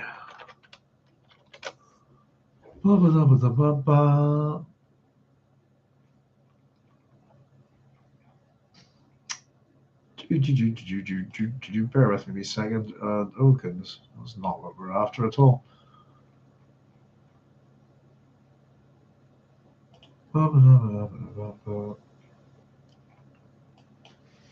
I found this earlier today. No bother. I was not finding it now. Let's see. Nuts. Oh, so much for this. I'll just type in his real name. Hang on.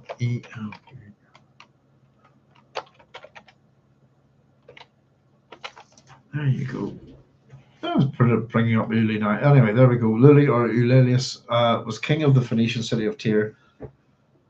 During his reign, Tyre lost what remained of its power to Assyria. There we go. That's possibly one. But etymologically speaking, I've got all this down here. I don't need to sit and look for it. There's different versions of the name. It can be Swahili, Arabic, German, Hawaiian, Hebrew, etc. So Luli can be a version of names like Lula, Louise, and Julia, respectively, meaning per famous warrior or youthful. In Hebrew, it's the diminutive form of Li, which can mean weary or delicate.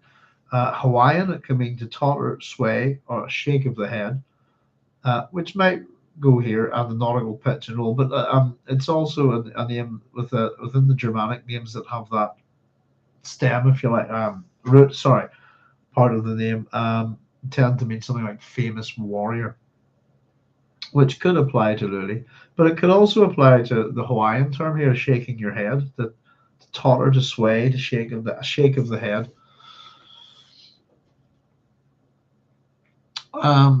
So here we go. So he's staring at the enigmatic masked woman. Why are you masked? And this is, I've written on my this is Nayla/friend. It must, but the thing, I suppose, the interesting thing, very quickly, sorry, I missed this, was to do with the Kibbutz hood, was that he points out that, let me see.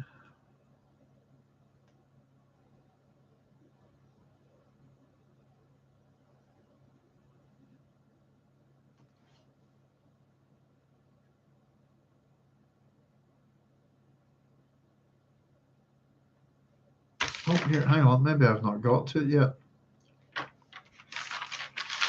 No, I think we have. Hang on, bear with me a second. Sorry, folks.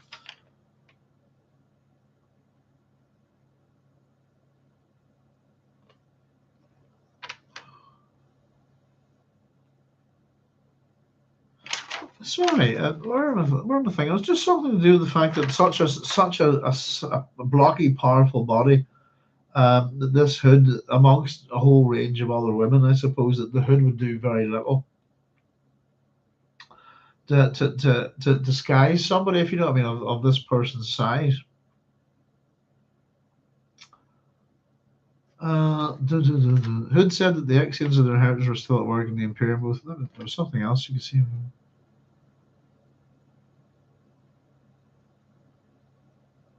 Mask. Yeah, sorry.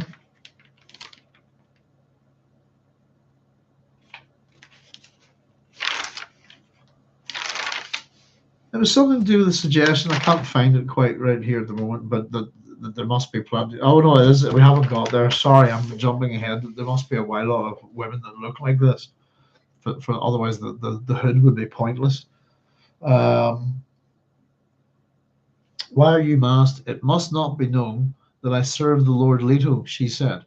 Her voice was a pleasant contralto, but Idaho suspected that this too was masked by the kibbutz hood. Then why are you here? The Lord Leto trusts me to determine if you have been tampered with by the dirty Tleilax.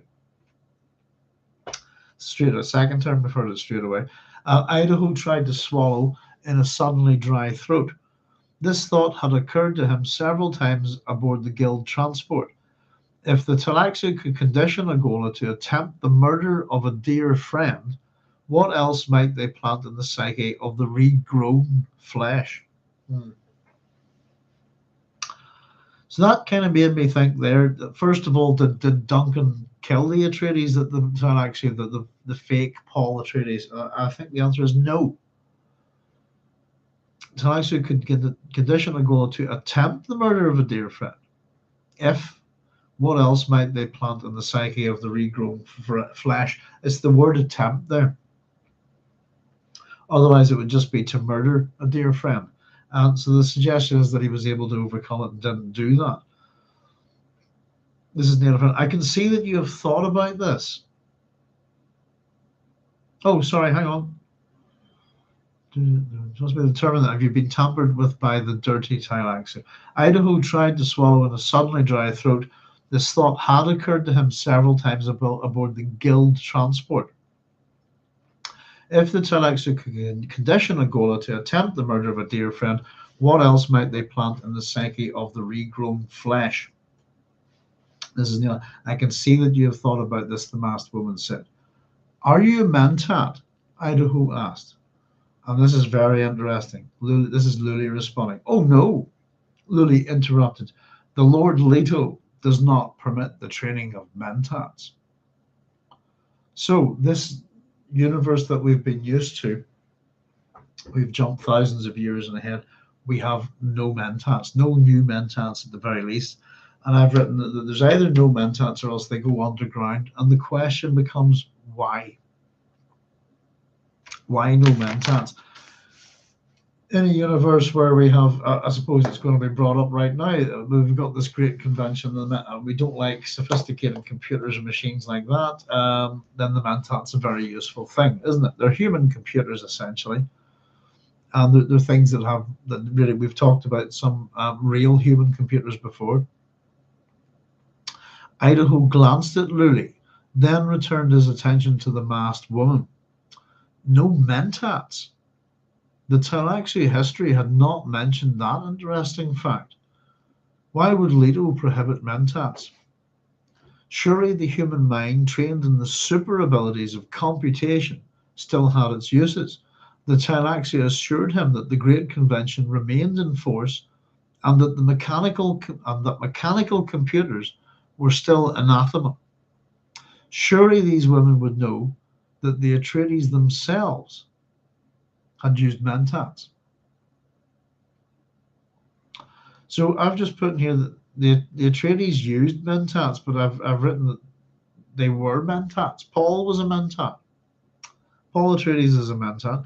And therefore our Atreides descendants that we have, like Moneo, Shanna, for example, are they mentats? Because the fact that Paul was a mentat, that the Kwisatz Haderach that the Bene Gesserit were looking for, and that was a part of it, and that's a thing that develops as they go, but it's part of the breeding program. I always thought certain genes that develop mentats, perhaps, So my little just scribbles here, thoughts. Atreides used mentats, as is pointed out here. The Atreides themselves had used mentat. Paul was a mentat. I'm going to have to assume that Leto II is one too. Atreides descendants have mentats as a gene carried part of the Bene Gesserit program. And then I've written next this: if there are no mentats, does that mean there's no new Kwisatz Haderachs?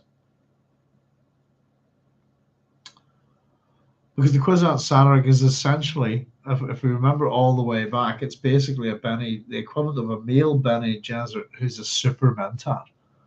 Isn't that it? That was the qualities that they needed. So in terms of things that were missing, the mentats were, as far as I know, as far as I can tell, one of the major schools of thought, if you like, within the Dune Universe that had developed out of the needs from the Butlerian Jihad and the subsequent Great Convention. So no mentats. That's one of our big schools of thought gone. And if you think about the other one, I think the Sooks are gone, aren't they? We have the different schools that we start off with in Dune. We've got the Sook, we've got the mentats, we've got the Bene Gesserit, we've got the Bene Tleilax. We have the houses of, different houses of X, but this is one of our schools of thought. Their focus is computation and logic, and they're gone.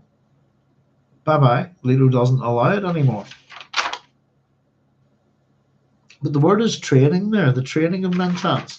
So maybe I'm completely wrong about that. Maybe it's not a genetic thing. But I always got the sense with Paul that it was something that either awoke within you and you had to realize that you're a mentat. I might be wrong. I must have a wee look at it again. But yeah, no mentats in this universe. And the Ixians had, sorry, the Tags who had not mentioned that. And if we think about it, by the way, it seemed to be a pretty important thing, isn't it? That almost every major house, for example, if we think about Dune, had a mentat, didn't it? This kind of thing. It was something that I thought was kind of indispensable and a necessity for the noble houses, certainly, you know. Oh, let me catch up with your comments, folks, because they're disappearing up the screen. That means it's time to look. Oops, no, you're right. Yeah, no, Luli's a different character. Luli, but the mystery about Luli is, why does Duncan recognize her? What's that about? That's, and I just wrote underneath that, that's a mystery. What is that about? I have no idea. One of these interesting little minor characters, you know. Carlos is saying, since they always have a Duncan ready for Leto in case of emergencies, what do they do with all the leftover Duncans? You could ideally, I would imagine, Carlos, if we were playing that game, harvest their organs in case another Duncan needs a transplant. I thought might be useful.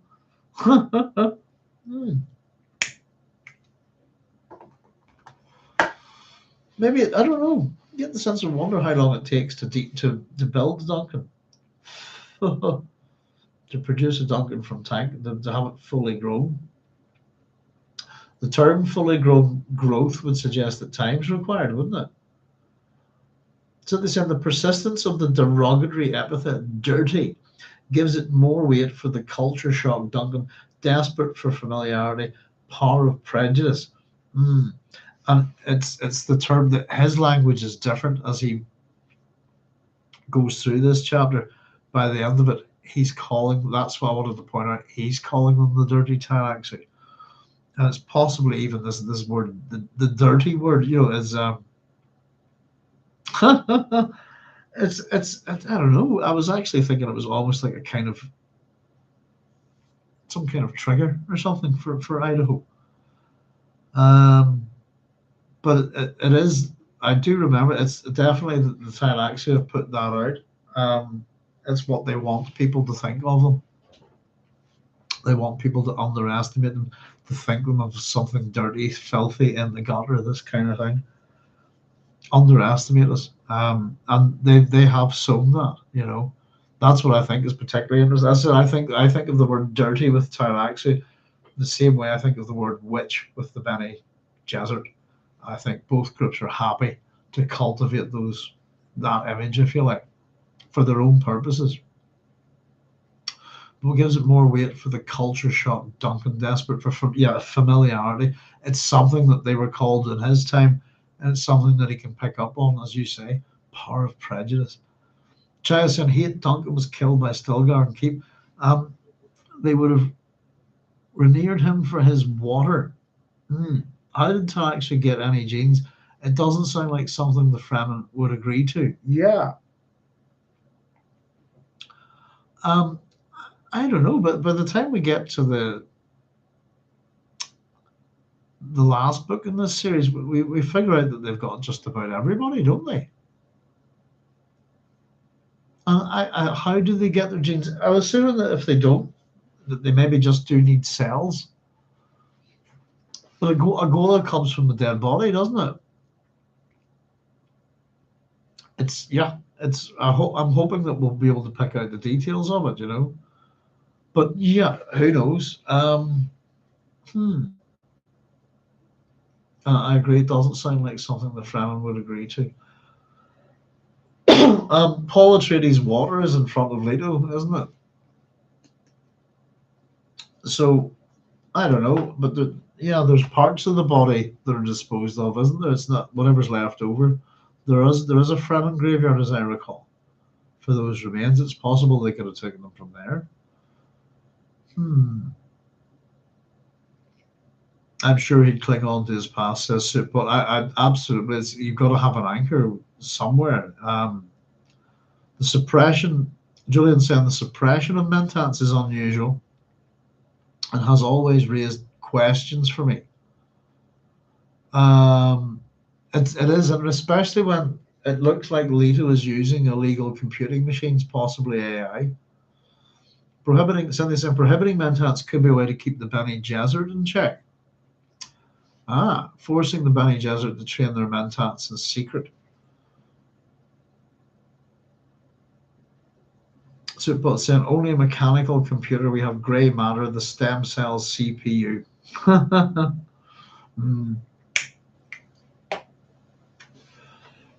I was actually thinking, Superbot, about. I was actually having a wee thought about the Antikythera mechanism today. In relation to what we were talking about in the previous chapter, and even nuclear weapons and stuff like that, but things seldom end up in an individual's hand, even if an individual created it. But there's as far as I'm concerned, and I'm pretty sure that there is evidence out there for this, if I can remember correctly, but there is mention of another machine by the Romans, like the Antikythera device. The whole idea of, but why buy one when you can have two for twice the price? We found one, but the fact is that there are probably two of them. But it got me speculating about who is capable of building such a machine in the ancient world at that time. And I kind of run the problem a fair bit, but I always come back to the same person. That's Archimedes. But I think about skill set to do that. As far as we know, that's the world's first computer. It's a heck of a machine.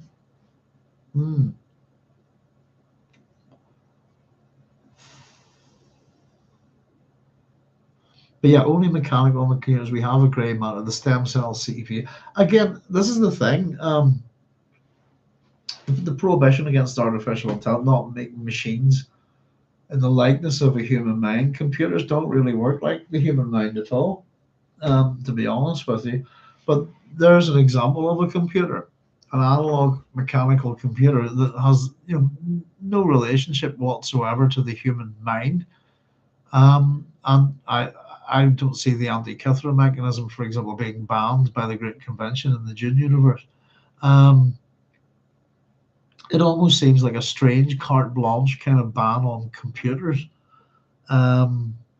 which I never quite got about this. Again, it's a highly, atavistic kind of, in many ways, retarded universe that is heavily feudal and is actually going forward here at this point in terms of evolving both people and technology. It is that there's there's some complicated stuff here, and we're some mysteries. And I don't think we're going to get all. We are going to get some of these things answered in the long term. A lot of the Tleilax stuff is answered, but it won't be answered in this book. It's further down the line. But for want of a better word, just to let you know what one of the mysteries of them, that we know what they're actually Zen Sufi. As I said, how does that line in with their behavior? The presentation in particular of so Zen Buddhism and Sufi Islam, but the presentation of Islam in Dune up until this book, I suppose, within aspect, there's all sorts of cultures within the Fremen, but Islam's particularly predominant there. Is reasonably positive, but certainly if we then consider the Bene Tleilax as a future projection of half and half Zen Buddhism but Sufi Islam, then it's a question. Wow, that's not presenting a particularly good side to either of these religions, is it? I actually wonder. I've often wondered how. There's a lot of Muslim readers take Dune as a very positive representation of Islam and science fiction, etc., etc., because of the Fremen. But I wonder how then they look at that representation of, because again, the Fremen being Zen Sunni, if you like, we've got here Zen Sufi. What would that say? How I kind of wonder how a Muslim would look at the Bene Tleilax in the same regard. Because I don't think they present a positive view of Islam at all, or of Zen Buddhism.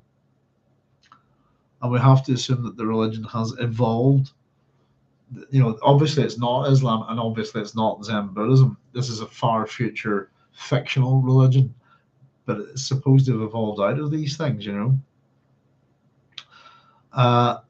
so the other wee question I asked about that was, how do they view Leto II? Do they view him as prophet, or do they view him as Godhead?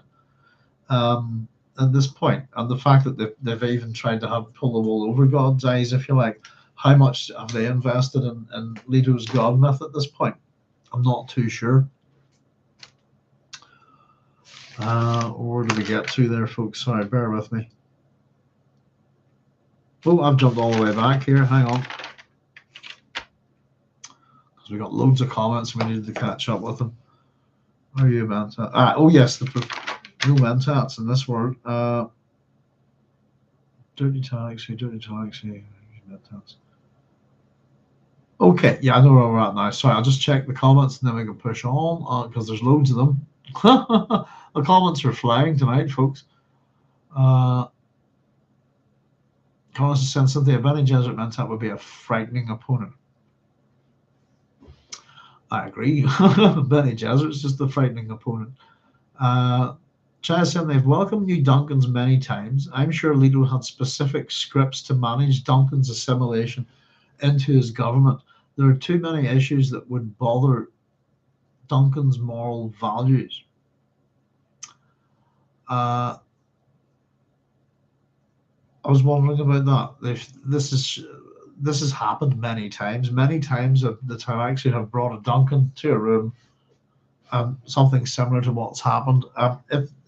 Essentially, if the Duncans are kind of all the same, we kind of wonder how many times this goes on. Are the questions that the Duncan asks the same questions every time? We have to assume over years that the guards here that come would be different. But the question that we're going to ask is to do with Nayla Friend here at the minute. Because Duncan has asked, why are you here? The response is, the Lord Leto trusts me to determine if you've been tampered with by the dirty Tleilax. And she says, I can see that you've thought about this. I don't know. Part of me is wondering, here we go, here's the next bit from Nayla Friend. What is your opinion? The masked woman asked. Have the dirty Tleilax tampered with your psyche? I don't think so, but you're not certain. No. Do not fear, Commander Idaho, she said. We have ways of making sure and ways of dealing with such problems should they arise. The dirty Tleilax have tried it only once, and they paid dearly for their mistake. I have written next to this, how so? I'd like to know. That's reassuring, Mrs. Duncan. Did the Lord Leto send me any messages? Luli spoke up. He told us to assure you that he still loves you, as the Atreides have always loved you. She was obviously awed by her own words. So Idaho relaxed slightly. As an old Atreides hand, superbly trained by them, he had found it easy to determine several things from this encounter. 1. These two had been heavily conditioned to a fanatic obedience. 2. If a Kibbu's mask could hide the identity of that woman, there had to be many more whose bodies were very similar. All of this spoke of dangers around Leto, which required the old and subtle services of spies and an imaginative arsenal of weapons. A raison d'etre for Duncan. So there was the point we were making. Nayla is gigantic, isn't she? It's a bit like, who would we think of as something similar? Maybe, I don't know. Oh goodness. But imagine if we have she strikes me as an exceptional physicality, I thought. For the mask to be of any use whatsoever, if you take off the mask and put her in a lineup full of other royal guards, and they're probably all this height, and then she'd probably be like head and shoulders above them. It would kind of make the mask pointless, if you know what I mean. The suggestion, therefore, is that Idaho comes up for this master that there must be a lot of women that look like Nayla, that have this physicality. within the God Emperor's personal guard. Soup Pot, where are we? She's a Raban offshoot. You've got question mark. That's a good, yeah. I'm thinking again, that's quite interesting. The physicality would match up because there aren't any particularly gigantic characters, are there, in the Dune series so far? Not that I can remember. Raban would be the Beast Raban's the big guy I can think of. As you were saying the other day, Leto's a cyborg. Oh my God, there's a cyborg in the room with Idaho laughing out loud. Well, that's where I was about to go. Soup Pot. Oh, I missed a comment there. Sorry, Julian said shields are outlawed, but it stands the reason they may have been used on other planets unrelated to threatening Leto or the Golden Path.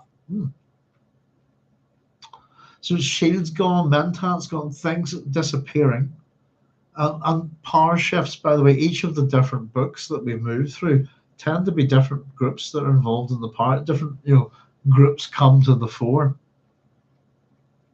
So Supot said, "Oh my God, there's a cyborg in the room with Idaho laughing out loud." Kind of where I was going. So machinery in her head, isn't there? A direct connection to the God Emperor's thoughts, which therefore, send and receive. We must assume that there's something similar there because the God Emperor is not telepathic. So as we reported, Supot pointed out, the God Emperor is a cyborg because he's got a cybernetic implant, some kind of machine implant.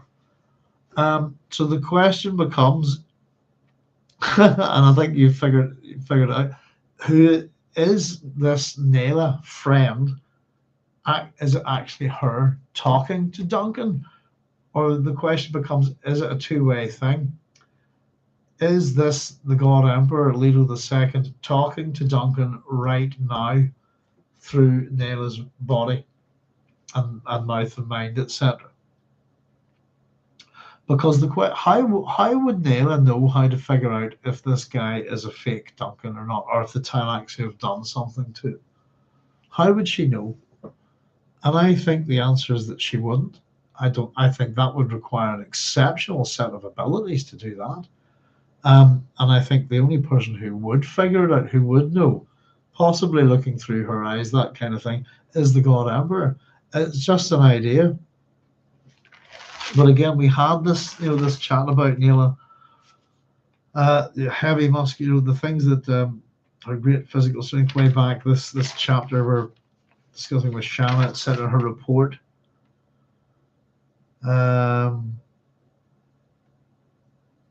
She seems very, I don't know, there's aspects of her character I haven't highlighted this chapter.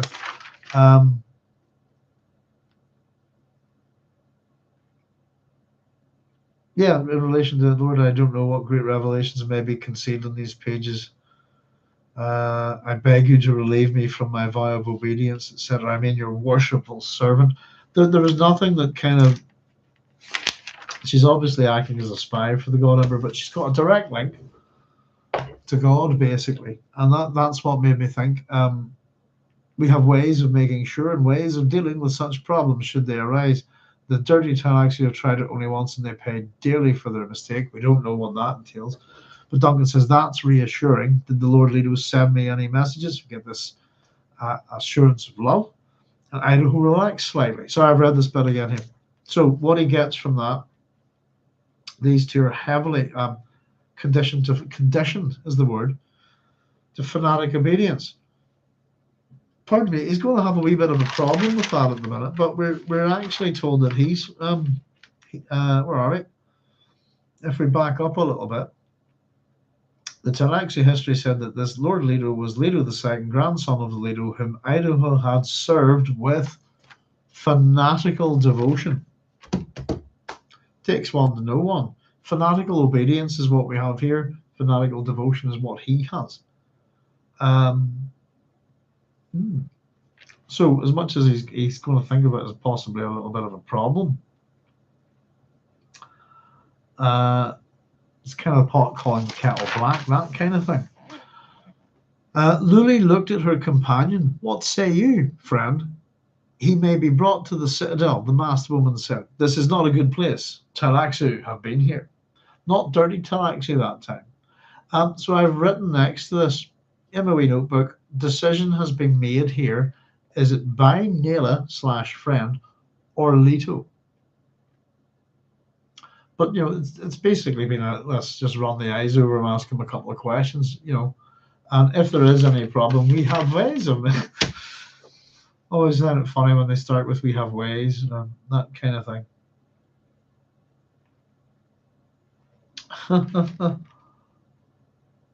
We have ways of making sure and ways of dealing with such problems should they arise. There we go. So I wonder what they did. They made some change to the Duncan Idaho, but they paid dearly for their mistake. I think it's quite funny when Duncan goes, "Well, that's reassuring." So this is not a good place to actually being here. Off we go to the Citadel, is what they're saying. Idaho says a warm bath and change of clothing would be pleasant. Idaho said. I wonder, does he say this every time? Luli continued to look at her friend. "You're certain?" And this is friend with a capital F. We're talking about this other guard, Nayla. And there's doubt there. It's Nayla that can confirm. Nayla, friend, that can confirm whether Idaho has been altered with, not Luli. So you're certain? As a question, there's a little bit of doubt.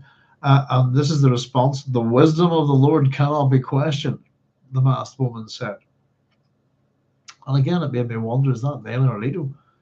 I don't even know if we're on the right track with that kind of thing. But this is what we get here.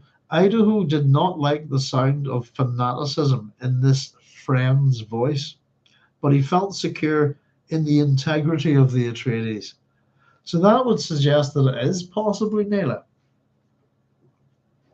But devoted, as I said, fanatic is a word that's used about himself. We've also got the professional muscle fanatic. Fanaticism is mentioned a fair bit here. But Idaho's viewed as somebody fanatically devoted to the Atreides. So why does he not like the sound of fanaticism? Does it remind him about something about himself, perhaps? But he felt secure in the integrity of the Atreides.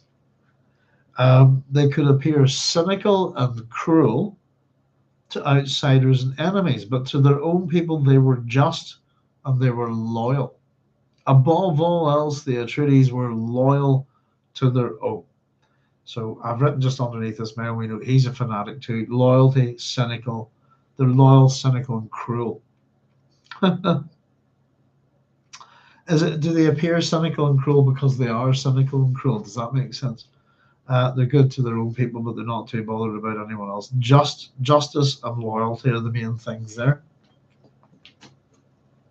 And attributes like that can always be perverted. Duncan's thoughts, and here are.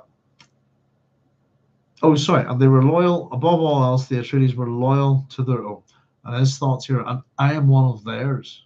It's possessive, isn't it? Idaho thought. But what happened to the me that I'm replacing? He felt strongly that these two would not answer this question. But Leto will. "Shall we go?" he asked. "I'm anxious to wash the stink of the dirty Tleilax off me." Luli grinned at him. "Come, I shall bathe you myself." And we get to the end of the chapter. There we go, folks. The little notes that I've scribbled, I'll check your comments in a wee second, was two things, I suppose. Who does Luli remind Duncan of? What's that about? And at this point, we can assume he's just been decamped on wherever Bene Tleilax is and brought here. It's not likely that he's, is it a memory of someone from his previous life? Or is it a memory of somebody from a point of transitioning from the Tleilax world to Arrakis here? The other question I've asked is, are there lots of women with Nayla's build? Because the logic of it is we hope so, otherwise the mask becomes kind of silly. And if it was, then I think she would always remind me on those characters that you would get in something like this as Strata.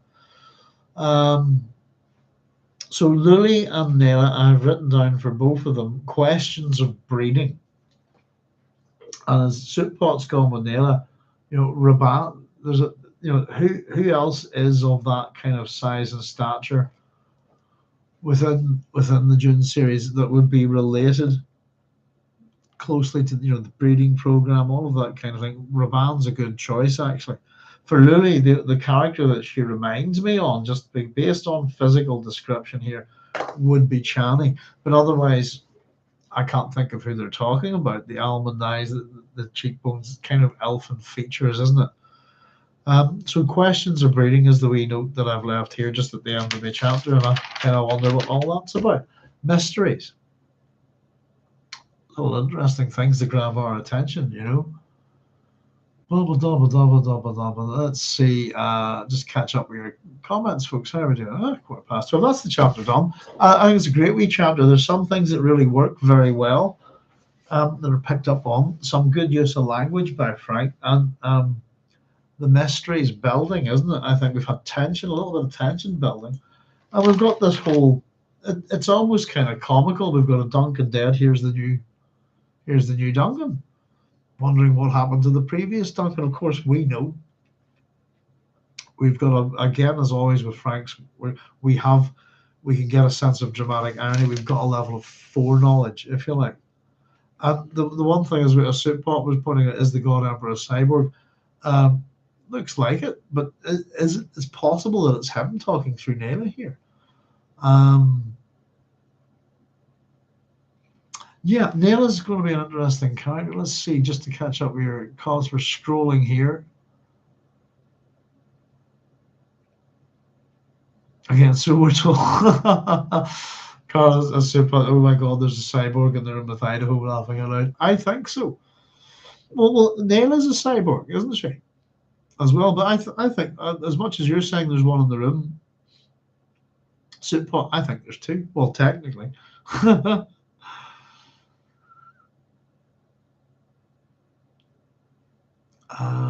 Let's see. Carl said, how would a Ghola differ from a clone physically or psychologically? I have no idea, but the main difference is that one is from a dead person. The Ghola is from a dead body. I know that much, or from dead cells, perhaps. So a clone is, I imagine, taken from someone living to be 100% the same. Oh, sorry. You're going to have about what a Ghola's gene, but a clone would have to be 100% the same.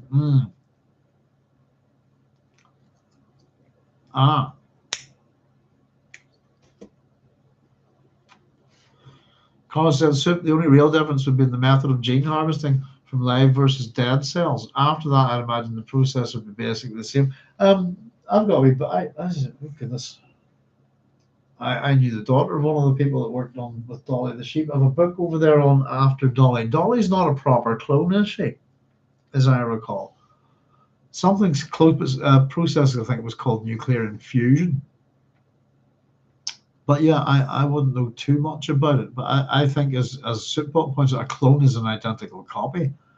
But then we have the nature nurture thing as well, don't we? What's being created as well. Julian, the only real difference would be in the method of gene harvesting. For that, yeah, again, live cells, dead cells. The word Ghola kind of comes from the word ghoul, doesn't it? The association with the dead there. But otherwise, yeah, would be pretty similar. Julian said, Nayla reminds us how in this era, brawniness and muscularity is a feminine trait. Julian, they're turning the frogs gay, laughing out loud.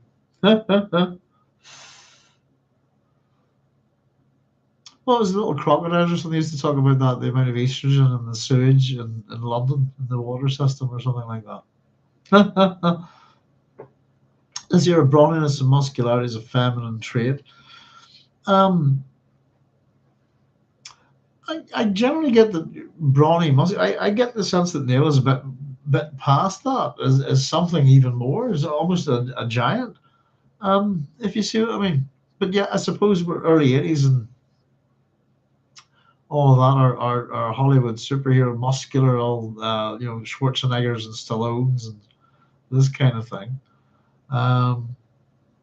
Is your brawniness and muscularity is a feminine trait? I suppose in modern times it can be. Joining the frogs gay. I love frogs. Something said earlier in the book, Shanna, sorry, I gotta keep at that, thinks she has discovered a secret that Leto is capable of love. But the Imperial Guard already knows that Leto loves the Duncan. Ah, very good. I suppose what Shanna thinks she knows and what she actually knows are going to be two different things. So saying that's an admission. Jason, harvesting at death gives access to full life memory recall. If they harvest before that, they lose info and wisdom.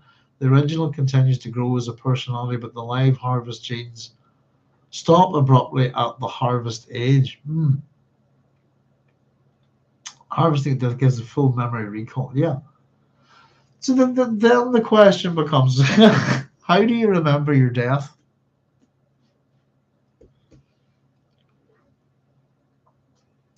Yeah, does that make sense? I don't honestly know. You would remember everything up until the point you die, but then you're dead. I don't. There's lots of questions with other memory. I think, interestingly enough, as a topic, I'm discovering it elsewhere in some other sci-fi books. And I was pretty sure I was reading a discussion of it, and in fact, I thought there was a little bit of a nod to Dune in Hyperion when I was reading it the other day. There's some kind of worms in it, but there is certainly a discussion of other memory. And it is a topic that seems to be bandied about a wee bit. The Atreides, Julian said, the Atreides are performatively loyal to whom they believe are of use to them. The other thing in addition to that, Julian, is that they cultivate people who are the people that they bring in, that they help and make loyal to them. The thing that they always shared in common was that it was their dominating hatred of the same people that the Atreides hate. So I always thought that it was interesting that a lot of their relationships were built on mutual hatred. And from that's where that loyalty gets, worked in, if you like,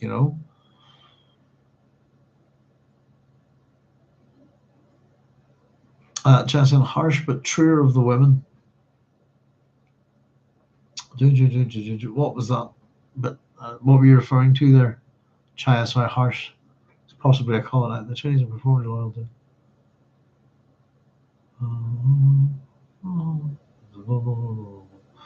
Bob saying clone versus Ghola. Clones don't have original death memories. Love, hate. Yeah, they do raise a lot of questions, I think. And again, some of the stuff that we're getting in this chapter is actually Frank he's going over the stuff that we knew about the hate goal and all that process that the Tleilax who were testing at the time.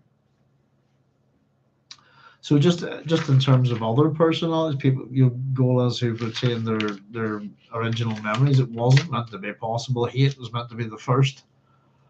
Whether it's true or not, again, I think we had a bit of an adder about this with Bijaz. What is Bijaz? So is this hate Ghola a mentat? He's analytical, but that could be Atreides training. He is being analytical. He's asking if they're mentats. I think if he was a mentat, he would have figured it out by now. He would have done a computation. He would have determined that one of these was a mentat or something. But he just asked anyway, I suppose, which is a quick way of finding out. But yeah, Sootpot's correct. Is this hate Ghola a mentat? This isn't a hate Ghola. This is Sootpot's right. This is Duncan number 1. As far as we know, this is a Ghola of Duncan number 1. Duncan not hate is an altered version of Duncan that I think, for want of a better word, as much as they give him the name hate in this chapter, I think the same individual might be Ghola, but it's the different. They altered they added abilities to Duncan Idaho Ghola, they gave him the metal eyes. They gave him, and we're never quite sure, what the eyes were about. I suppose there's lots of things to do with those eyes, vision, if you like. But they gave him the mentat. What was he? A Zen Sunni mentat or something like that. He was also a philosopher. And so the assumption was that the original Duncan Idaho was not a Zen Sunni philosopher, and he was also not a mentat.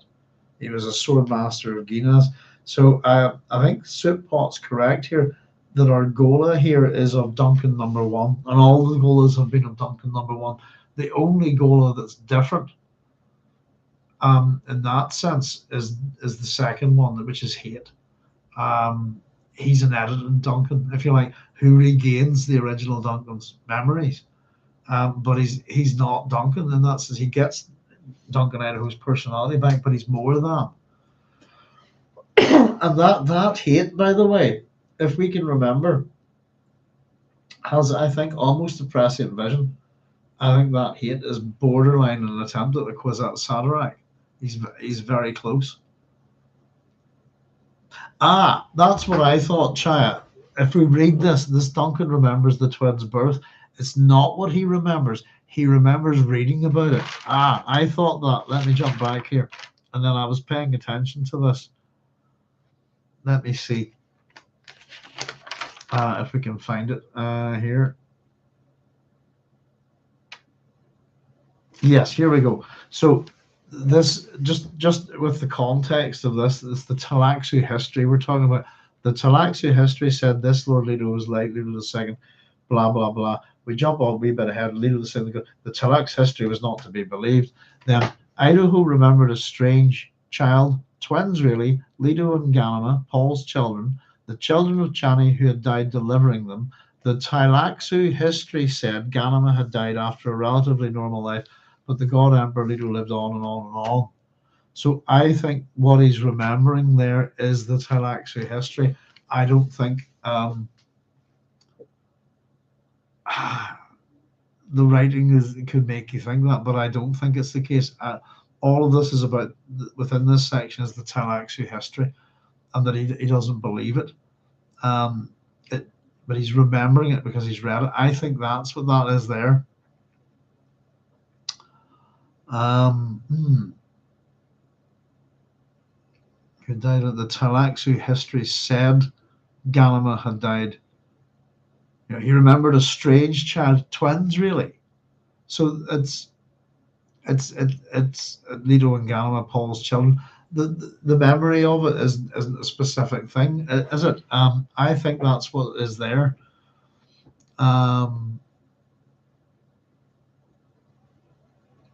So I think it's he's remembering reading about it and trying to make sense of it. But I actually thought that he had the memory of. If he had the memory of those kids, then that's Hate. But I don't think he does. I think this is his update. His all of this is to do with the history and the instructors, and they're filling him in and they're telling him he's a tyrant and so on and so forth. The word tyrant we forgot to look at, by the way. In the modern sense of the word, he's a tyrant. In the old sense of the word, he's not, because he was the rightful. Tyrannos is an usurper. So someone who becomes king, hence Oedipus Tyrannus. A tyrant, technically, the old sense of the word, is a person who becomes king by usurping the previous person. In other words, they don't inherit. They're not part of a line. It's killing usually the previous king. So that's what a tyrant is technically, as opposed. That's why we've got different words for king. So that's what I think. Souppot, this is Duncan number 1 Ghola. I think they're all Duncan number 1 Gholas except for Hate. I would agree with you. Ch07, Duncan remembers the twins' birth. I don't know what you think, Chai, if you agree, but I think he's remembering the history of their birth. But he says it's a strange child, and then twins, really? Does that make sense? There's a vagary about it. Then there's the colon, then their names, Leto and Ganima, Paul's children of Chani who died delivering the Tleilax history said Ganima had died after a relatively normal life. That's Ganima we're on to. But the God Emperor Leto lived on and on and on. And so I don't know, we might be wrong, but I think that's what it is. Carlos Zen Hate was trained as a Mentat by the Tleilax. Yes, this is Mentat Zen Sunni philosopher. Ch07 has to be a Hate Ghola. No. Supot says it's stated in Heretics, if I remember correctly, that he is Idaho 1. Chirivka says, thanks for rereading it. I don't have my book handy tonight. We moved house today. Oh, very good. How did it go? I hope the move went well. We're trying to move at the minute. So I know how stressful it can be and all of that stuff. Thank Hashem, it went pretty smoothly. Excellent. I've been showing people around the house. I'm pretty tired, actually, but they're all coming very early in the morning. So we had somebody here today.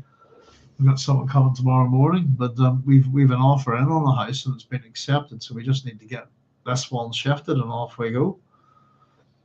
Tally bally ho, but excellent. I hope you enjoy your new home, Chai. We're really looking forward to moving ourselves. New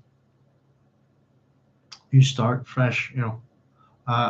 Many ways a new start. I think is interesting. A new home can be like that.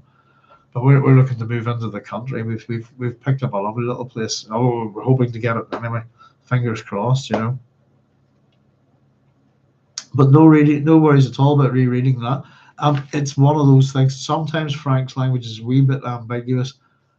It's not totally, but I think as it runs through that's the Tleilax history that we're talking about. And the Tleilax history seems to be mostly true, by the way, in terms of if we think about Atreides history, the propaganda that we've read all the way through these books, there's a lot of it's quite how would we put it, sparing with the truth, or certainly, even if we think all the way back to Leto I and all the propaganda about him, and it really doesn't paint a picture of the man at all in the book.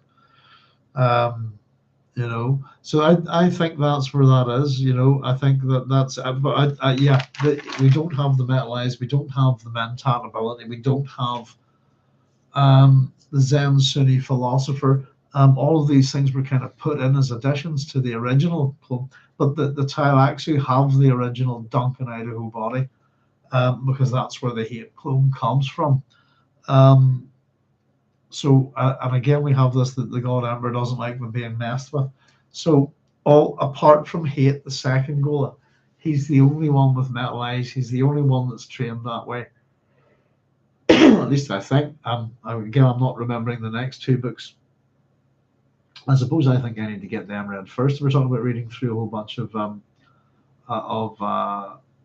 Frank Herbert stuff and getting around to it finally, Ch07, thank you. I wanted to move months ago, but plans got delayed after Mom's passing. Yeah, that can happen. Yeah, I think I should have moved out of here. I moved in here to look after my dad, and probably should have got out of here a wee bit after, but we had things to sort out, legal affairs and all of that. But we weren't supposed to live here. Really, it was just a thing that happened, and how things work out. But we've picked out a house. It'll be our first house we've bought together, actually. I'm looking forward to it. But yeah, new home, exciting, fresh start.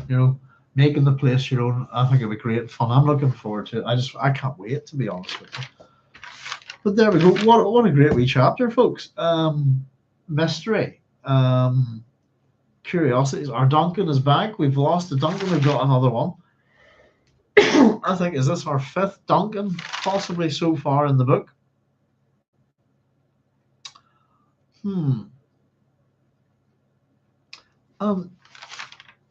Yeah, the question with Nayla, friend. Excuse me. There is some kind of link there, mechanical. Well, some kind of machine type link. So I don't know what you think. Is the God Emperor in this room as well, through Nayla, through friend? It's an interesting question, isn't it? So they say, I agree that there's ambiguity in the text, but wasn't Hate the one conditioned to kill Paul? at the birth room when the twins were born, and the scene has to be repeated to awaken the new Gholas. Yes, that's correct. That's how, and we have this again here. Pardon me. It's almost like your Gom Jabbar moment, isn't it? It's a stress point that creates the original memories to come through.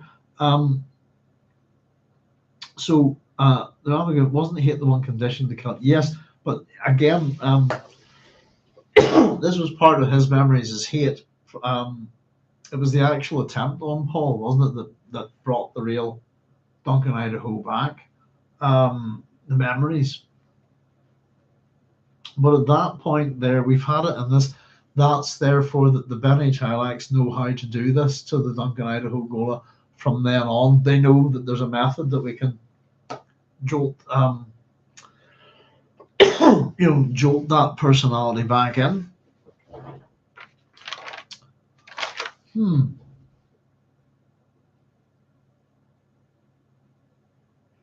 Yeah, Ch07, that sounds right. They needed a moral trigger to reassociate the memories. So the whole part of the hate thing was conditioned to kill Paul.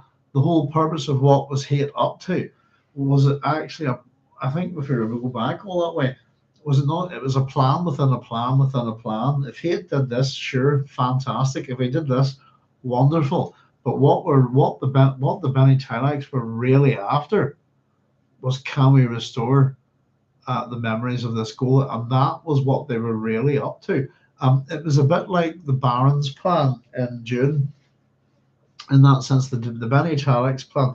And specifically, I'm referring to the plan with Jessica to how to put assassinate her character to make everyone suspect her. It was kind of like a secondary plan, really, wasn't it? And as far as the Baron was concerned, if it does this, great. If it does that, fantastic. If it does this, happy days. And if it does nothing, who cares? And it actually did plenty,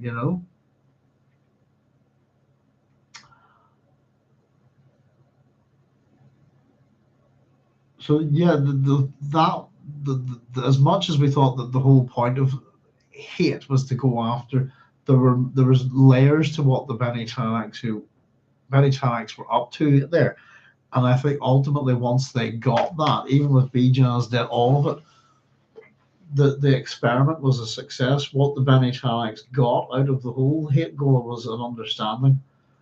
And therefore that they can now they can production line the Duncan Idahos, because they know how to do it and they know how to restore his memories. And we have to assume that if they figured that out with Duncan Idaho, then they can do it with anybody. It's what is the right is the right moral trigger to reassociate the memories. It's very much a bit like, I think, with Gom Jabbar. It's this test that you either a crux that you either pass through or you don't. Sootpot saying they use it on themselves. Duncan the Last, that's a good way of putting it, inverts that when he gets his memories. So there we go. So yeah, there's a little bit of a mystery. I did think, as I said, I was reading that wee sort of expensive letter there at the start about the previous chapter.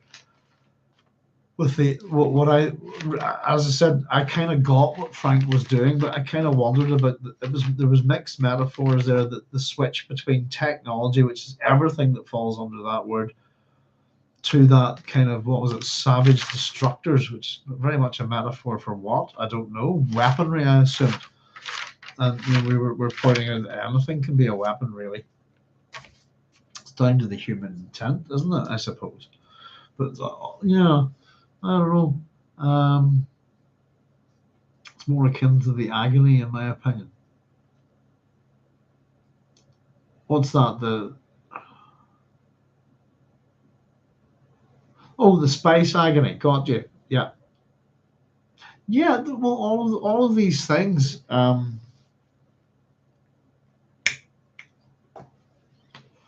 Whatever you want to call them, they're essentially, well, it's the space agony, the Gom Jabbar, the being put in a position to kill someone like this, that's anathema to your very being. All of these things are huge stress events, aren't they? And certainly within the space agony and the Gom Jabbar test. If you don't pass through them, they're fatal. So Paul said, yes, crisis is the key. Stress, yeah. In many ways, all of these things are the same, aren't they? And as much as Frank's kind of the Gom Jabbar and all of these kind of things, given names to them, they're typical kind of tests that your average, hero passed through, But yes, stress point, crises. Is it crises and observation? Isn't that it? So they said, Chai, my condolences regarding your mother. I lost my mother a couple of months ago, so I know the grief adjustments you're going through. Be well. Yeah, Cynthia, sorry, I've seen to yourself as well. Both of you had let me know. I'm thinking about both of you when I got your news sort of separately around at the same time. Both of you had lost your mothers. That's hard, You have my sincerest condolences. I hope you are finding your way in the world without your mothers. It's a very hard thing, I cared for my mum as well, the way both of you did. So, I hope you are picking yourselves up and getting on with things, and life's not being too bad to you. Look after yourselves. And yeah, it's a sad thing, isn't it? It's a damn hard thing. I think it took me years to get. I had nightmares about looking after my mum for years. It was a very different thing than looking after my dad, if you know what I mean, But sometimes they say the amount of love you give sort of equates to your grief, doesn't it? In some ways,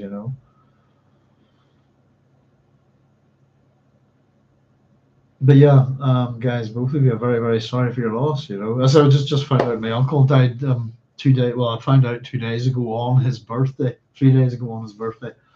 But he passed away in August as well. As we were saying there, Cynthia, with him, we were chatting earlier a wee bit about this. Chad was making the same point. It's a generation gone, and he was the last of a particular generation. Which is not just that he's passed; that he represents the passing for me, certainly of a whole era. But yes, indeed, guys. Wishing you and your families good fortune, says Sudpot. And Chesson, thank you. Sorry for your lost. Moms are so special. They are. With my birthday being the other day, but I always did a thing with my mum.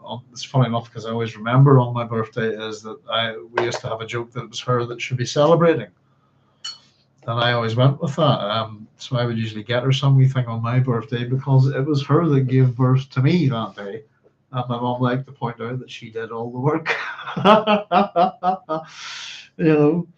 So there we go. That was my mum. She was a good laugh. I miss her loads, That's super. Wishing you and your family. Sorry, try missing like purifying and refining fine metals. The truth from Excalibur. Wishing you and your family good fortune. Thank you. Sorry for your lost. Moms are so special. Hope you're all well, says Julian. The method, and Carlos saying the method to restore memory was what elevated Skytail from face dancer to master and led to the serial memory dynasty of the masters in the future. Thank you, Carlos. I never got it. Yeah, as I call it, it's memory for me with this stuff. But I got a sense that the masters kind of are in some kind of genetic difficulty. I can't remember. It's been that long. But yeah, I'm tearing through some stuff now that I've got all my new vision. And as I said, once I've finished up the couple of books that I'm on, and I've finally finished all the Lensman stories, which are so much easier to read now I've got new glasses, I'm going to hit Frank Herbert stuff. I think I'm just going to pile through his other novels and see if, just in terms of if it can help us with little things like this. I'll probably, as much as I read through the, I suppose towards the end of his life, it's mostly Dune stuff, isn't it? But we've got the Pandora ones.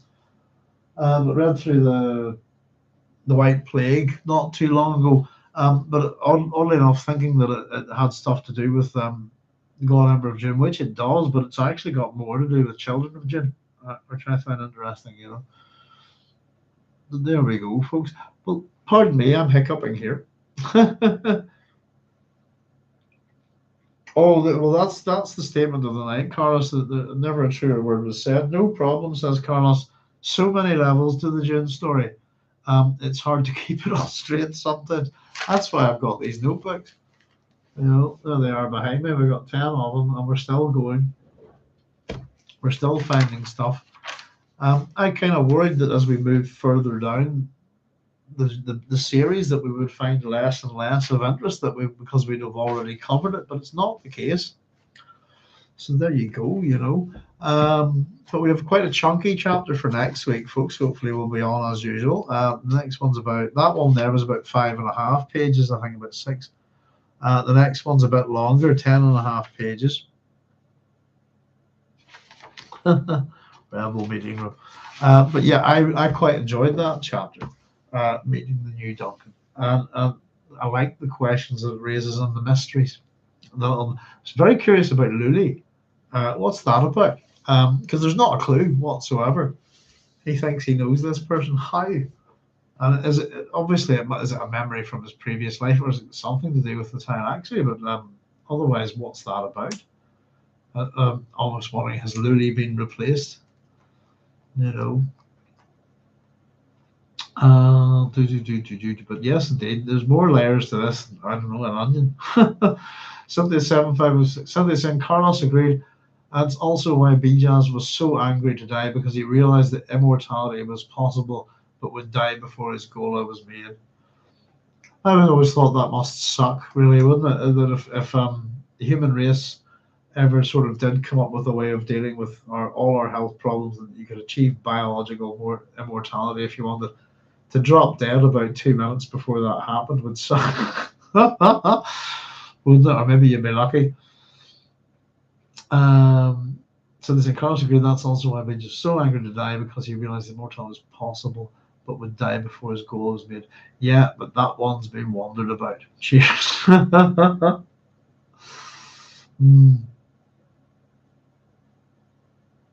Yes, indeed.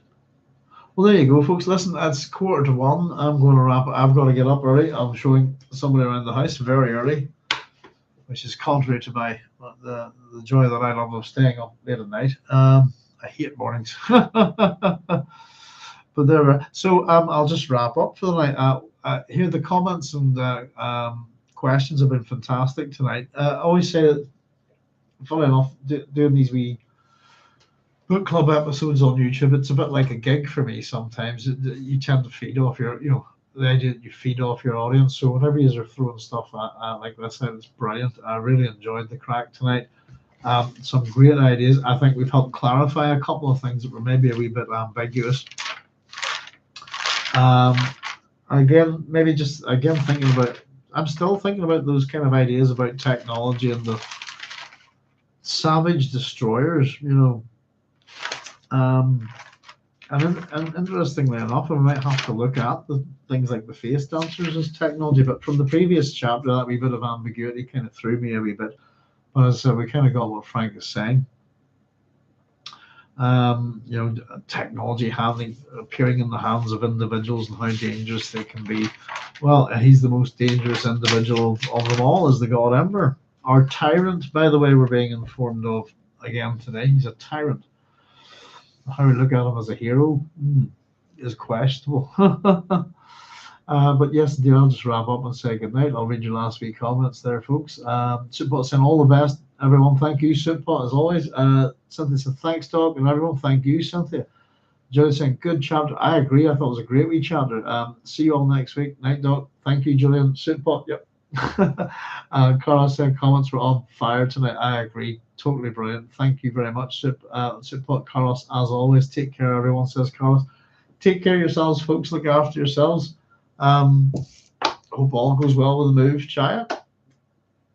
And I will say thank you very much. We'll be back next week at 10 o'clock GMT for Chapter 8 of God Emperor of Dune. And in the meantime, look after yourselves. Be safe. And we'll see you all real soon. And remember, no matter where you go, there you are, folks. Take it easy. Have a good one. All the best, and thank you. Bye-bye.